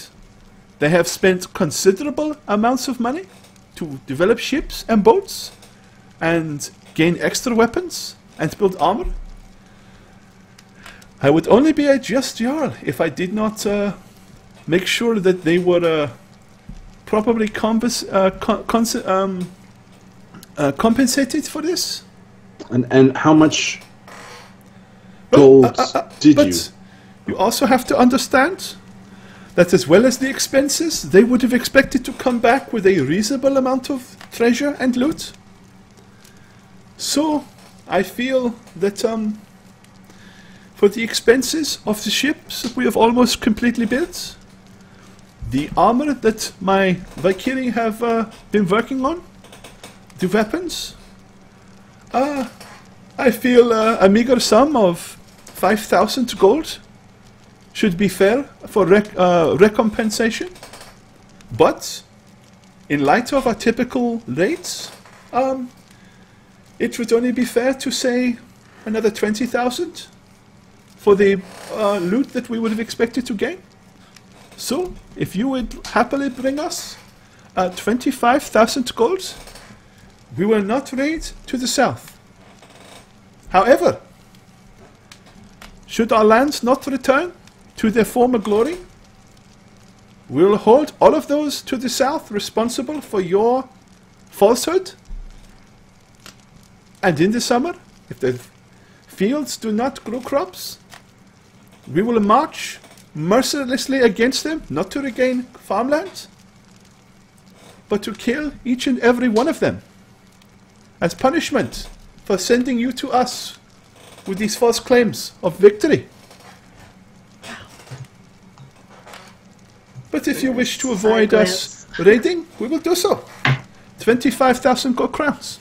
Bring it to us at once. I think it is only fair. I do not see that you have this money, after all. I have been through all of your possessions, and I know that you do not. So, I forgive you 30 days to raise this money and bring it to me. If you do this, we will not march south, and you have my word that unless our farmlands do not return, we will stay put here. And I promise a peace between the Valkyrie and the Lowlanders for 1 decade. I cannot vouch for longer than this. Circumstances may change. To satisfy your men's bloodlust, there was a contingent of undead that we saw footprints of, evidence of, escaping the tomb. I doubt we have dealt with all of them, although if we ever came across them, we clearly would. But you must understand, killing a dead thing, it is not the same as raiding a town where there are men to fight, and children to massacre, and women to rape. It is an entirely different experience. They will kill these dead things out of necessity to protect our homelands, but not for pleasure. Thanks, OJ. What's up? Hey, you OJ. doing, Chicker? Good to see you. Hey, hey. Thank you, Orange. Much love. Hands off. Have some hype. Hey, thanks, OJ. OJ love. Booyah. Thank you. So What you doing, you crazy We must woman? discuss this. And, It says you can discuss it all you want. Understand, of course, if you disagree. You will not live your life. So I would strongly suggest you agree. okay. So you're giving us 20 days to find the gold. No. I said 30. 30. My bad. I misunderstood. Yes, I will give you a month to bring the gold to us. Do you feel this is a fair amount of time? I do, and in exchange, you would guarantee 10 years of safety to those to the south of us, unless, of course, something goes wrong with our promises, which I understand. Wait, he said a decade already. That's less time. Well, he said a decade if we give him the gold and it all is well. Oh, Yes. okay. Of peace. As long as in the summer the lands are returned back to their former glory, I will promise 10 years of peace between the Valkyrie and the Lowlands, unless, of course, they invade our territories, in which case we would have to defend ourselves. But we will not march upon the Lowlands. You have our word. I swear on Almighty Odin that it will be so.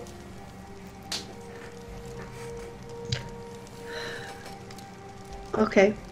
So I'm going to go through the chest and take back everything except my gold, of which I have 1,300 pieces. All right.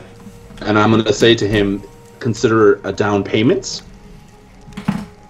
He looks at you and he says, "Huh. I fear this is most honorable." Well, actually, it would be 1,000, because I don't have 1,300. Oh, well, you're lying then, so that's not actually honorable at all, is it? What do I have? I'll tell you what, go ahead and give me a diplomacy check when you offer him that. Ooh. Yours is better. Too bad you don't have inspiration. Oh, almost a 20. 22. Okay. He says, as you can see, we are a people that consider gestures important. As you have given us 1,000 down payment, I will give you an extra week to return the gold to us. So I will give you 37 days instead of 30. Thank you. Travel time can be difficult. Yes, especially transporting this stuff back to you once we do find it, but thank you. You do not have to return it in gold. You can return it in valuable gems, diamonds, rubies. Okay. Well, that gem behind you and want to that be a Delver. beautiful cat is like, what, you notice Beecham snatches that. The cat is already back in the box, by the way. Not the cat. And Beecham has snatched the cat out of the box as his first possession that he got, and he stuffed it back in his bag. As well as getting his bag of platinum pieces. And he puts it on his shoulder and up it, feeling it's back. All right, I can give up 1,000 gold too. I'll still have 500 left. So here's another 1,000. Beecham looks at you and he's like,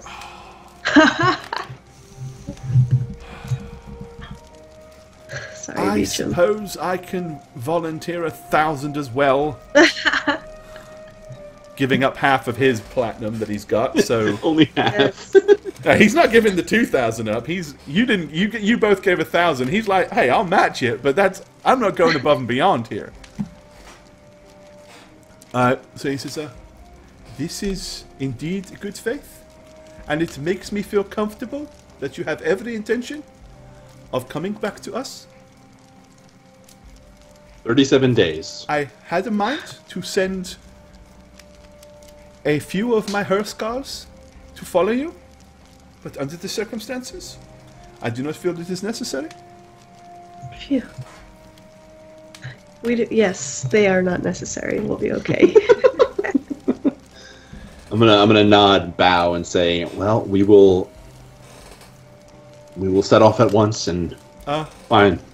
I suggest that if you travel and leave here, should you see a small group of Valkyrie traveling from the south up towards Bragos, you avoid them. If you do run upon them, I strongly suggest that you do not tell Wolfgar Eriksson of the arrangement that we have had. Who's that? The person leading the company? Yes, he indeed would be the leader. He is a veneer.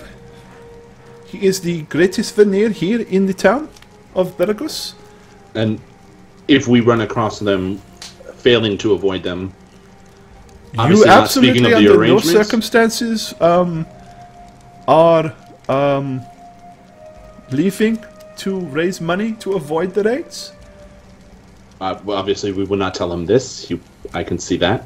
But would he be okay with us telling him that we have an arrangement not of that nature, but of we are on good terms with you, so that You a fight can won't tell him ensue? this, yes, but I would avoid the details. You see, he has a strong voice here in the town, and he did not agree. I had discussions of how we would handle this should you return, and he said that under no circumstances would he be happy not raiding. No amount of money would satisfy him. So it will be for me to deal with our own internal diplomacies, not you. So at most, we should say if we come across them that we are returning to the Lowlanders to negotiate or talk a deal, or no? That's also a no-no. We're investigating the lands. I cannot tell you what to say, for I will not tell you to lie to him. We The will most just I can completely do, avoid him. Yes, if I we have will. your word that you will not abuse this.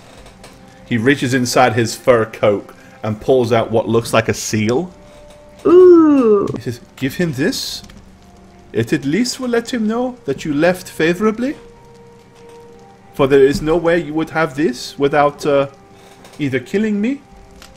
And let's be honest, there is no way he would believe that that has happened. So, but do not misuse this. Do not make false promises in my name. Or again, we will have to consider this a grave insult and hold the Lowlanders accountable for your actions. Fair enough. I understand. Thank you. And I'm gonna gingerly take it from him. Like, not grab it, like, give it to me, motherfucker. All right. As he does that, you notice that the High Priest of Odin is like frowning quite severely, and Ragnhild Albrechtsen, his wife and the leader of the Shield Maiden, she goes to stand up, like almost to protest, and he grabs her forearm and like slams her, he snatches her arm to put her back in her chair. He says, "I have made this decision. It is my good name that will be at risk. I do not believe these people are foolish enough to anger us at this point. After all, even if they run, they know full well we will descend upon the lowlands and butcher and murder every single one of them." And he's kind of looking at you with a raised eyebrow as he says all this, kind of like looking for some kind of confirmation from you that he's right. I'm kind of nodding. I say I'm fully aware of the punishment that can come if we renege on our agreements. Yes, good. Well, then, under the circumstances, you may consider yourselves our guests. Eat your fill. Drink to your good health. Everybody, raise a horn to our new friends that will bring us great wealth and reimburse all of you for your hard-earned expenditures. And without you having to risk a single drop of blood, will bring us riches, as if we had raided. Skull! And they all like down their horns of ale, spilling most of it. I'm gonna nod to everyone in turn, nod to the Jarl and say, we will be off because we have a lot of traveling to do, but we will be back, as promised. Alrighty. Okay, so you guys pretty much want to go ahead and leave? I do. Yeah, grab a little bit of food with us. But Yeah, there's loads of delicious Just reach over hot them, food that can be grabbing grabbed. food. Alright, and now the Jarl has finished speaking. Everybody's volume has gone up, and they're all like back to cheering and being merry and scoffing down food, which, as you've already noticed, none of them have any manners whatsoever. Lots to discuss, but not Let's now. get out of town first, right? Yes. Alright, so you guys want to like go, like just walk your way to the outskirts of town before you want to discuss anything, I'm taking it, right? Yeah. Yes. Alright, okay. So yeah, you make your way down and out past the docks, going in the direction that you recall. Once you feel you're far enough away that the Jarl and his watchtower and everybody else in Baragos is far enough you notice several of the Valkyrie kind of follow you to the edge of their town. They're not crowding you, but clearly they're just making sure you actually do leave. But after that, they stop and kind of watch you wander off into the distance. All right. So yeah, what do you want to discuss then? Back out in the freezing chill. More than halfway home, guys. What's done with these bastards? I'm not foolish enough to believe that. So Beecham is like, no offense, but the lowlanders didn't exactly strike me as the wealthy type. Where the hell are we going to get our hands on another 22,000 gold? The cave? The dwarven secret cave? Oh, you mean the cache? Yeah. Well, if rumor serves me correct, there's probably plenty more than that available there. If you feel that now is an appropriate time, I'm more than willing to try to lead an expedition into the mountains and see if we can't find this cache. I didn't bring it up before, but while you were doing the things that you were doing in the Dwarven City, I did do a little bit of quiet research myself, and I believe I know a dwarf who,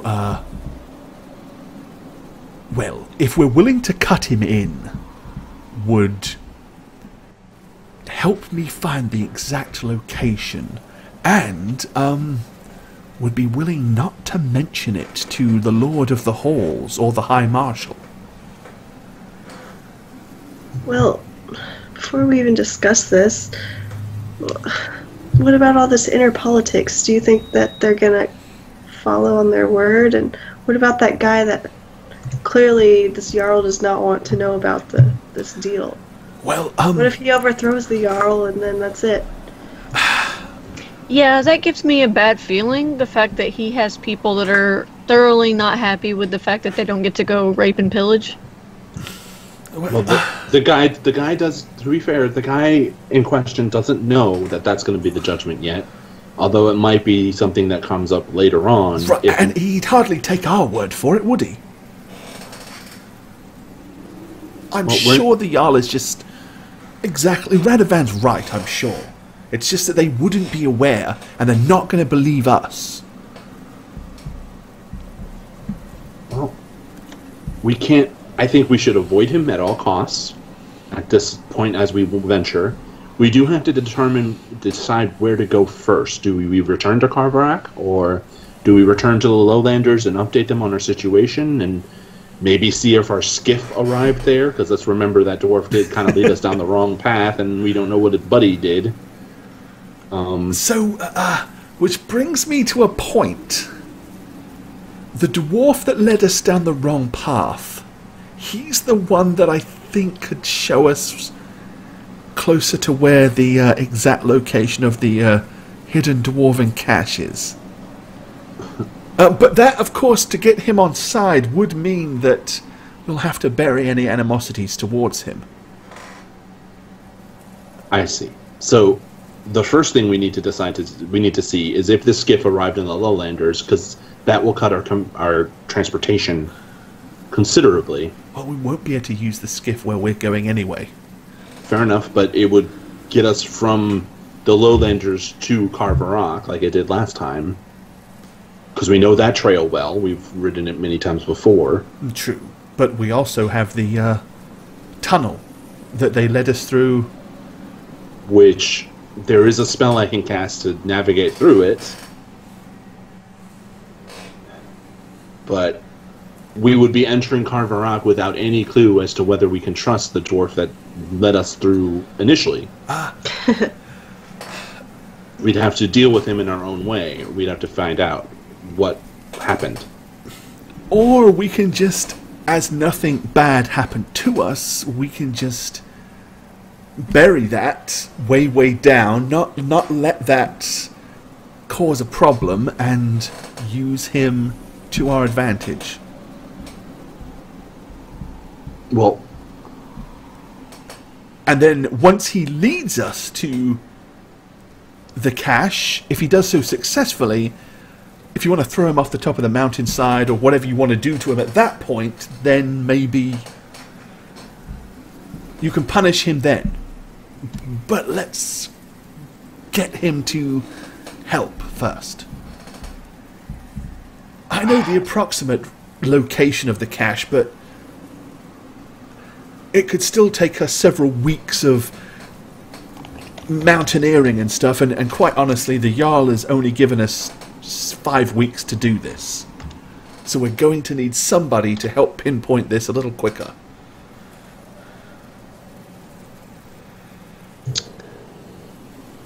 Alright.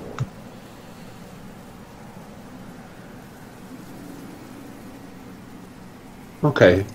So, Marlo, Kia, thoughts? I honestly don't think we're done with the problem that we promised we solved. I am kind of worried about that. He made it sound like if there's any residue of this problem left, then the entire South is fucked. So. Marlo, I agree. I mean, if we do this for this Jarl, and he then, in a couple of months, tells his people that they're not going to raid, this person who he said we should avoid may very well take over, right? And then, but there are ways we can keep tabs on the situation after the fact to see if it is indeed trustworthy. Which I'd be willing to do, like on a day-to-day basis. To the best of my knowledge, to see if the lowlanders are going to get screwed over afterwards. Well, I don't think we're going to find any help from them. They didn't believe us to begin with that the Valkyrie were going to attack them. I think they believe it now, though. I think we've proven ourselves trustworthy. You got 2 or 3 clans on side eventually, yeah. Okay, well, let's just go ask them for 20,000 gold. It'll be fine. Well, there's the cache. There is some of the gold. There was a chest left in that cave we went to where the stone people were, right? We didn't take all the gold from there. There was some that we couldn't take. So you're okay with taking what belongs to the dwarves? Well, we discuss that though, and say that they believe it lost and they don't know it's theirs. So technically, it's okay. After all, we'll be using it for good. We'll be using it to save thousands of lives.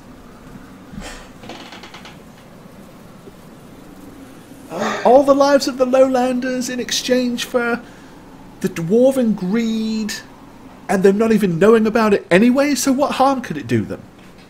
As long as they don't know that we found it.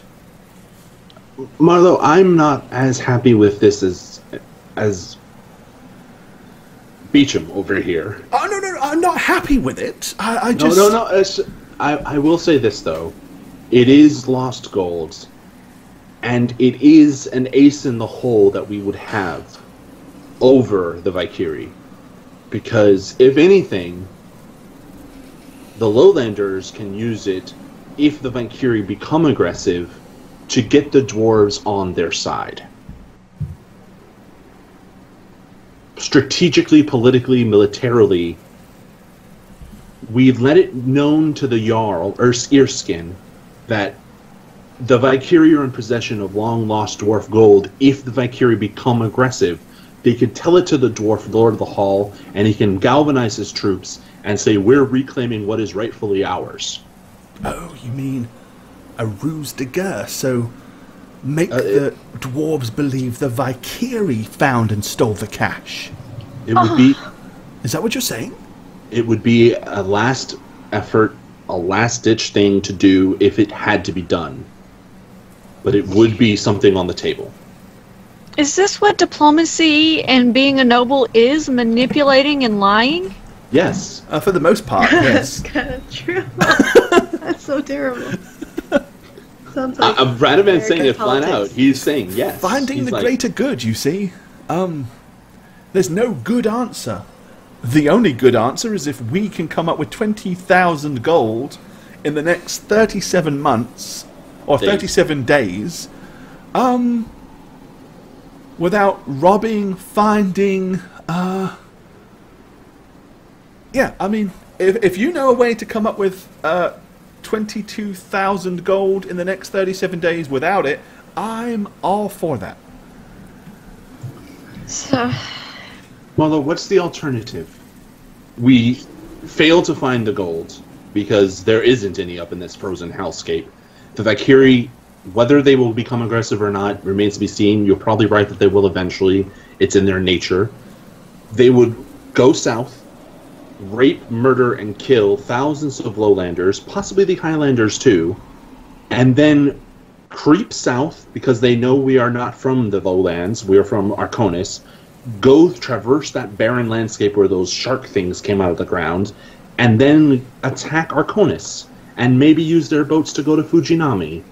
If we can keep these guys where they are as best as we can, I say we need to use every resource. And if using an ace in the hole about lost treasure that no one actually has laid their hands on in several centuries, why not? I value lives over gold. I don't like it, and I'm saying we don't have to do it, but it's something we would have in our options, as an option. Lives over gold. Is that our new team motto? Or we keep all the gold. no, And- but Beach gold of can Shush. cause us to lose lives as well. Hell, you know what else I would be okay doing? And this is between you and me, Marlo. I would be okay telling this Jarl antagonist that that gem cat statue, which Beecham unfortunately still has, is a magical thing that would imbue him with a lot of power just to say this magic word, Renathan Aurelian, and send him to Arconis, message the king and his troops, have that fucker surrounded and shot to death with arrows. I'd be okay with that solution as well. And I would do it to the Jarl or to this guy if it meant the survival and safety of Arconis and our people. Because I can do it. I can message Reza to backstab the bitch when he appears on the fields of the Panarian Ridge. And they could end up with a bloodthirsty guy who's going to raid no matter what. Oh, obviously As a leader. I prepare them for that. Send my messages. If you're No, I talking mean, about, if he's dead, Oh. then a new Jarl would have to take over. well, if in theory, if anything happens to Ulfric Albertson, his son Asbjorn would take over, the one that you threw axes against. While Wolfgar Eriksson is a legendary Vanir, a great warrior, I don't believe he would ever want to sit in a throne room and bark orders. I think he's too much of a... Well, he loves to fight. He's legendary. Of all... Bearing in mind, we've only visited one tribe here of the Valkyrie. There are many more. He is rumoured to be the greatest warrior of all Valkyrie. Some say that his right arm is blessed by Odin and his left is blessed by Thor. Of course, you can imagine how preposterous such thing would be. But, as I said, while I completely agree with the Jarl, we don't want to run into this fellow because I have now come to have a great appreciation for all of your talents. I didn't believe for a second that we would escape that tomb alive after fighting that thing with the crown, with the obsidian horns. Yet, we did. And with all due respect to all of you, I still don't believe any of you would be a match for Wolfgar Eriksson.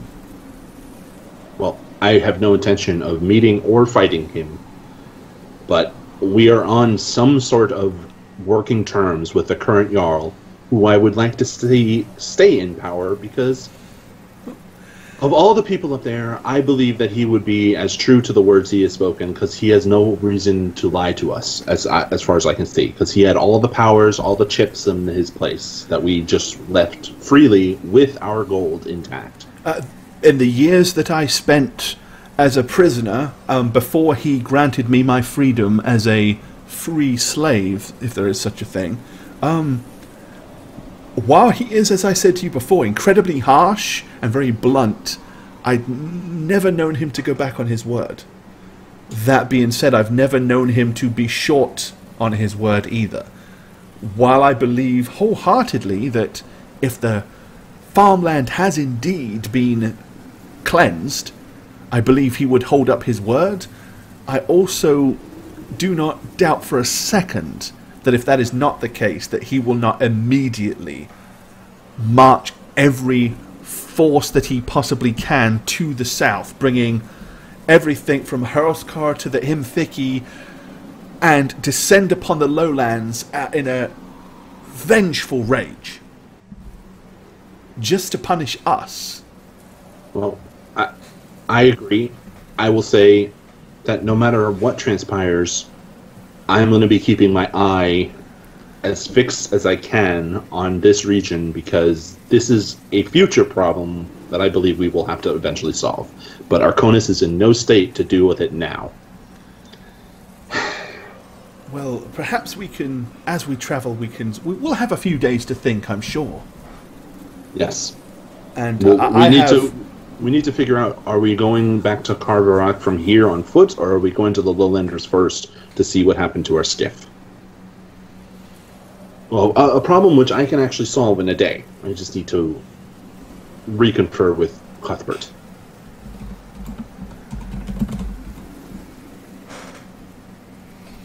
Because if this dwarf who you want us to meet and to take us to this tomb, this cache, was being truthful and just made a mistake, then the skiff should be back with the Lowlanders. So, we'll see. Marlo, I'm not happy about this either. Please know that. I don't see a situation where we come out winning in this. Winning to me is delaying what's going to happen as much as we can. That is winning to me. Yes, if we stop the Valkyrie killing the Lowlanders and keep them off of the borders of Arconis, that seems like a fair victory, at least for a decade. And in that time, they will hopefully bolster their relations with the dwarves. We keep our eye. Arconis will have time to recuperate, and possibly within the 10 years or beyond, we have enough strength mustered to possibly deal with an invasion from the Valkyrie. That's a victory. Well, there is something else I could suggest, such as it pains me to do so. Yes. If we do indeed find this dwarven cache, the amount of wealth that's probably there will be significantly substantial. I'm sure that there would be enough for all of us, and perhaps we could buy another number of years with additional gold. Well, that must have pained you quite a bit, Beecham. Well, the truth being told, if it's as much as they claim to be, I doubt we can take it all anyway. You're still betting on the fact that they will not attack based on the fact that they say that they won't. This is true. I believe that Ulthric Albrechtsen will be true to his word, assuming things on our side are met. Which again is the best case scenario, because I don't believe we're done with that yet. Well, that You might don't- be the case. You don't think the lands are going to come back, Marlo? I don't... I just find it hard to believe that just a guy that was holding a grudge is the cause of all that. Well, we can... maybe with our spare time we could return and see if things have improved afterwards. I mean, I would want to be sure too, Marlo, and I would not be against double checking, as it were. Plus, with the lifestyle these guys lead, we're going to take the word from the Jarl that may not be here in 10 years.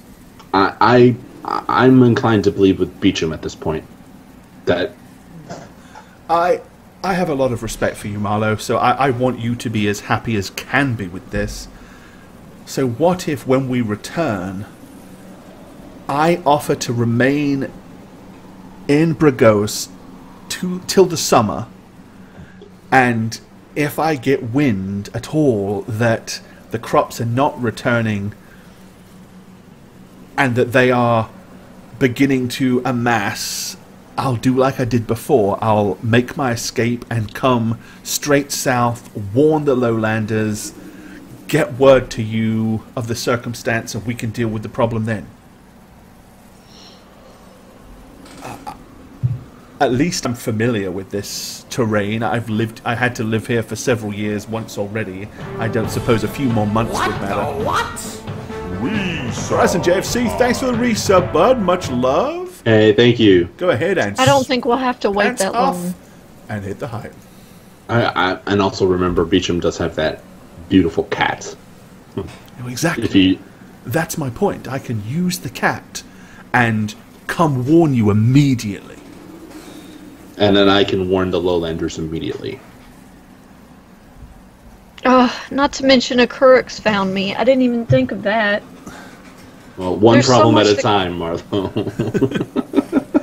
Yes, it's... I know we do find ourselves in a rather difficult and precarious situation, and I remind myself repeatedly that I voluntarily put myself in this spot. Quite honestly, if I'd have known how everything was going to turn out, I don't know that I'd have had the nerve to do the right thing and tell you what I know. Okay, so with that said, I think what we should do is head towards Carverock on those tunnels. I have a way of navigating them.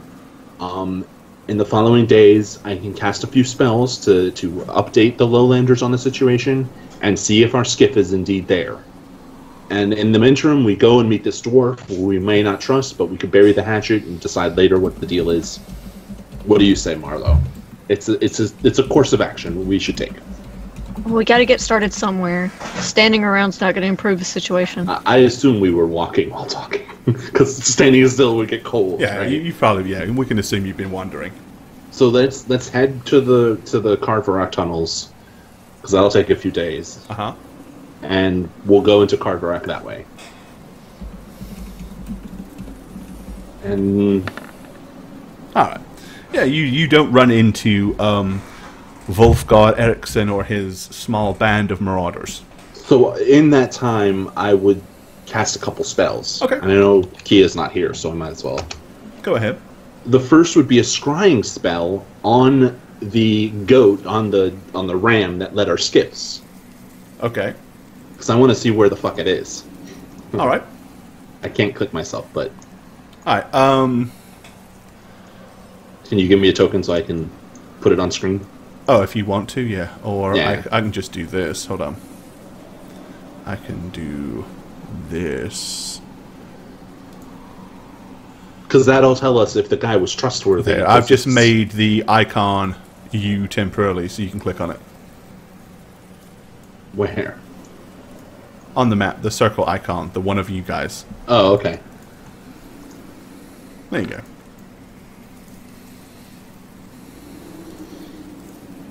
So I'm casting this on the familiar goat or the ram to see if it is in the lowlander village, the surrounding area. Alrighty, let me just do a GM roll then.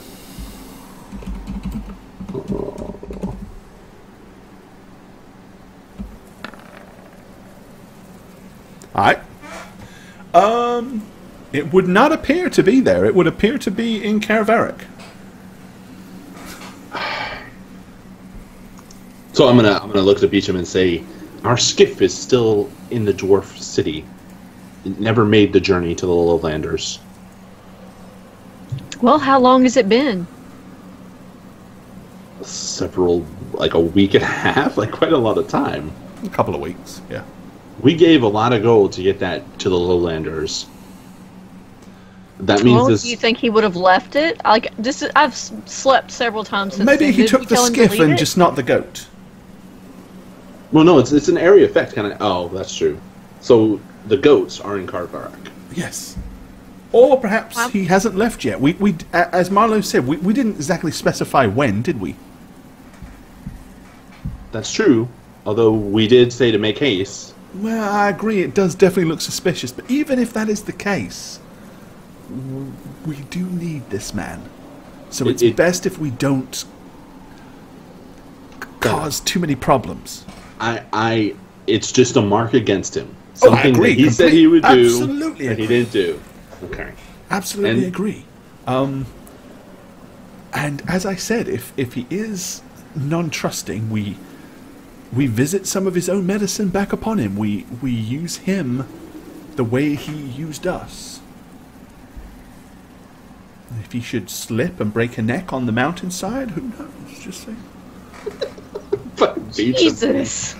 Oh, I'm not saying we should do it. I'm just saying that under the circumstances, I will have to peruse what sleep. a theft to a noble would be.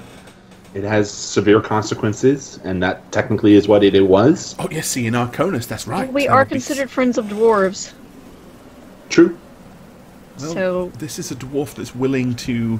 We will consider all options, Marlo. I'm not condoning him breaking his neck on the mountainside. But we will know that... We will see by his reaction when we see him. Besides, he's hardly going to tell the dwarves, hey, I'm going to lead these people on a secret expedition to find a secret cache that you don't know is there. If he's going to obviously be keeping all that quiet, so they probably won't even know he's gone. I'm also going to send a sending message to Earskin in the Lowlanders.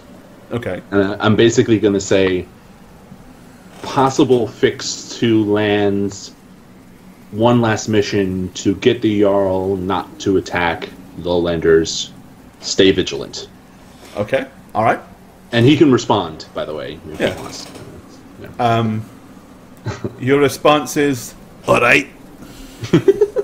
Fucking Lowlanders. And that's it. We're just going to keep going to the tunnels. All right. So, you want to travel through the tunnels back to Cairnemoore? When we get there, yes. Okay. Then yeah. Given several more days, you eventually will indeed find yourselves back in the lower halls of the city of Cairnemoore. By the way, the spell to navigate the tunnels is find the path that I would be casting.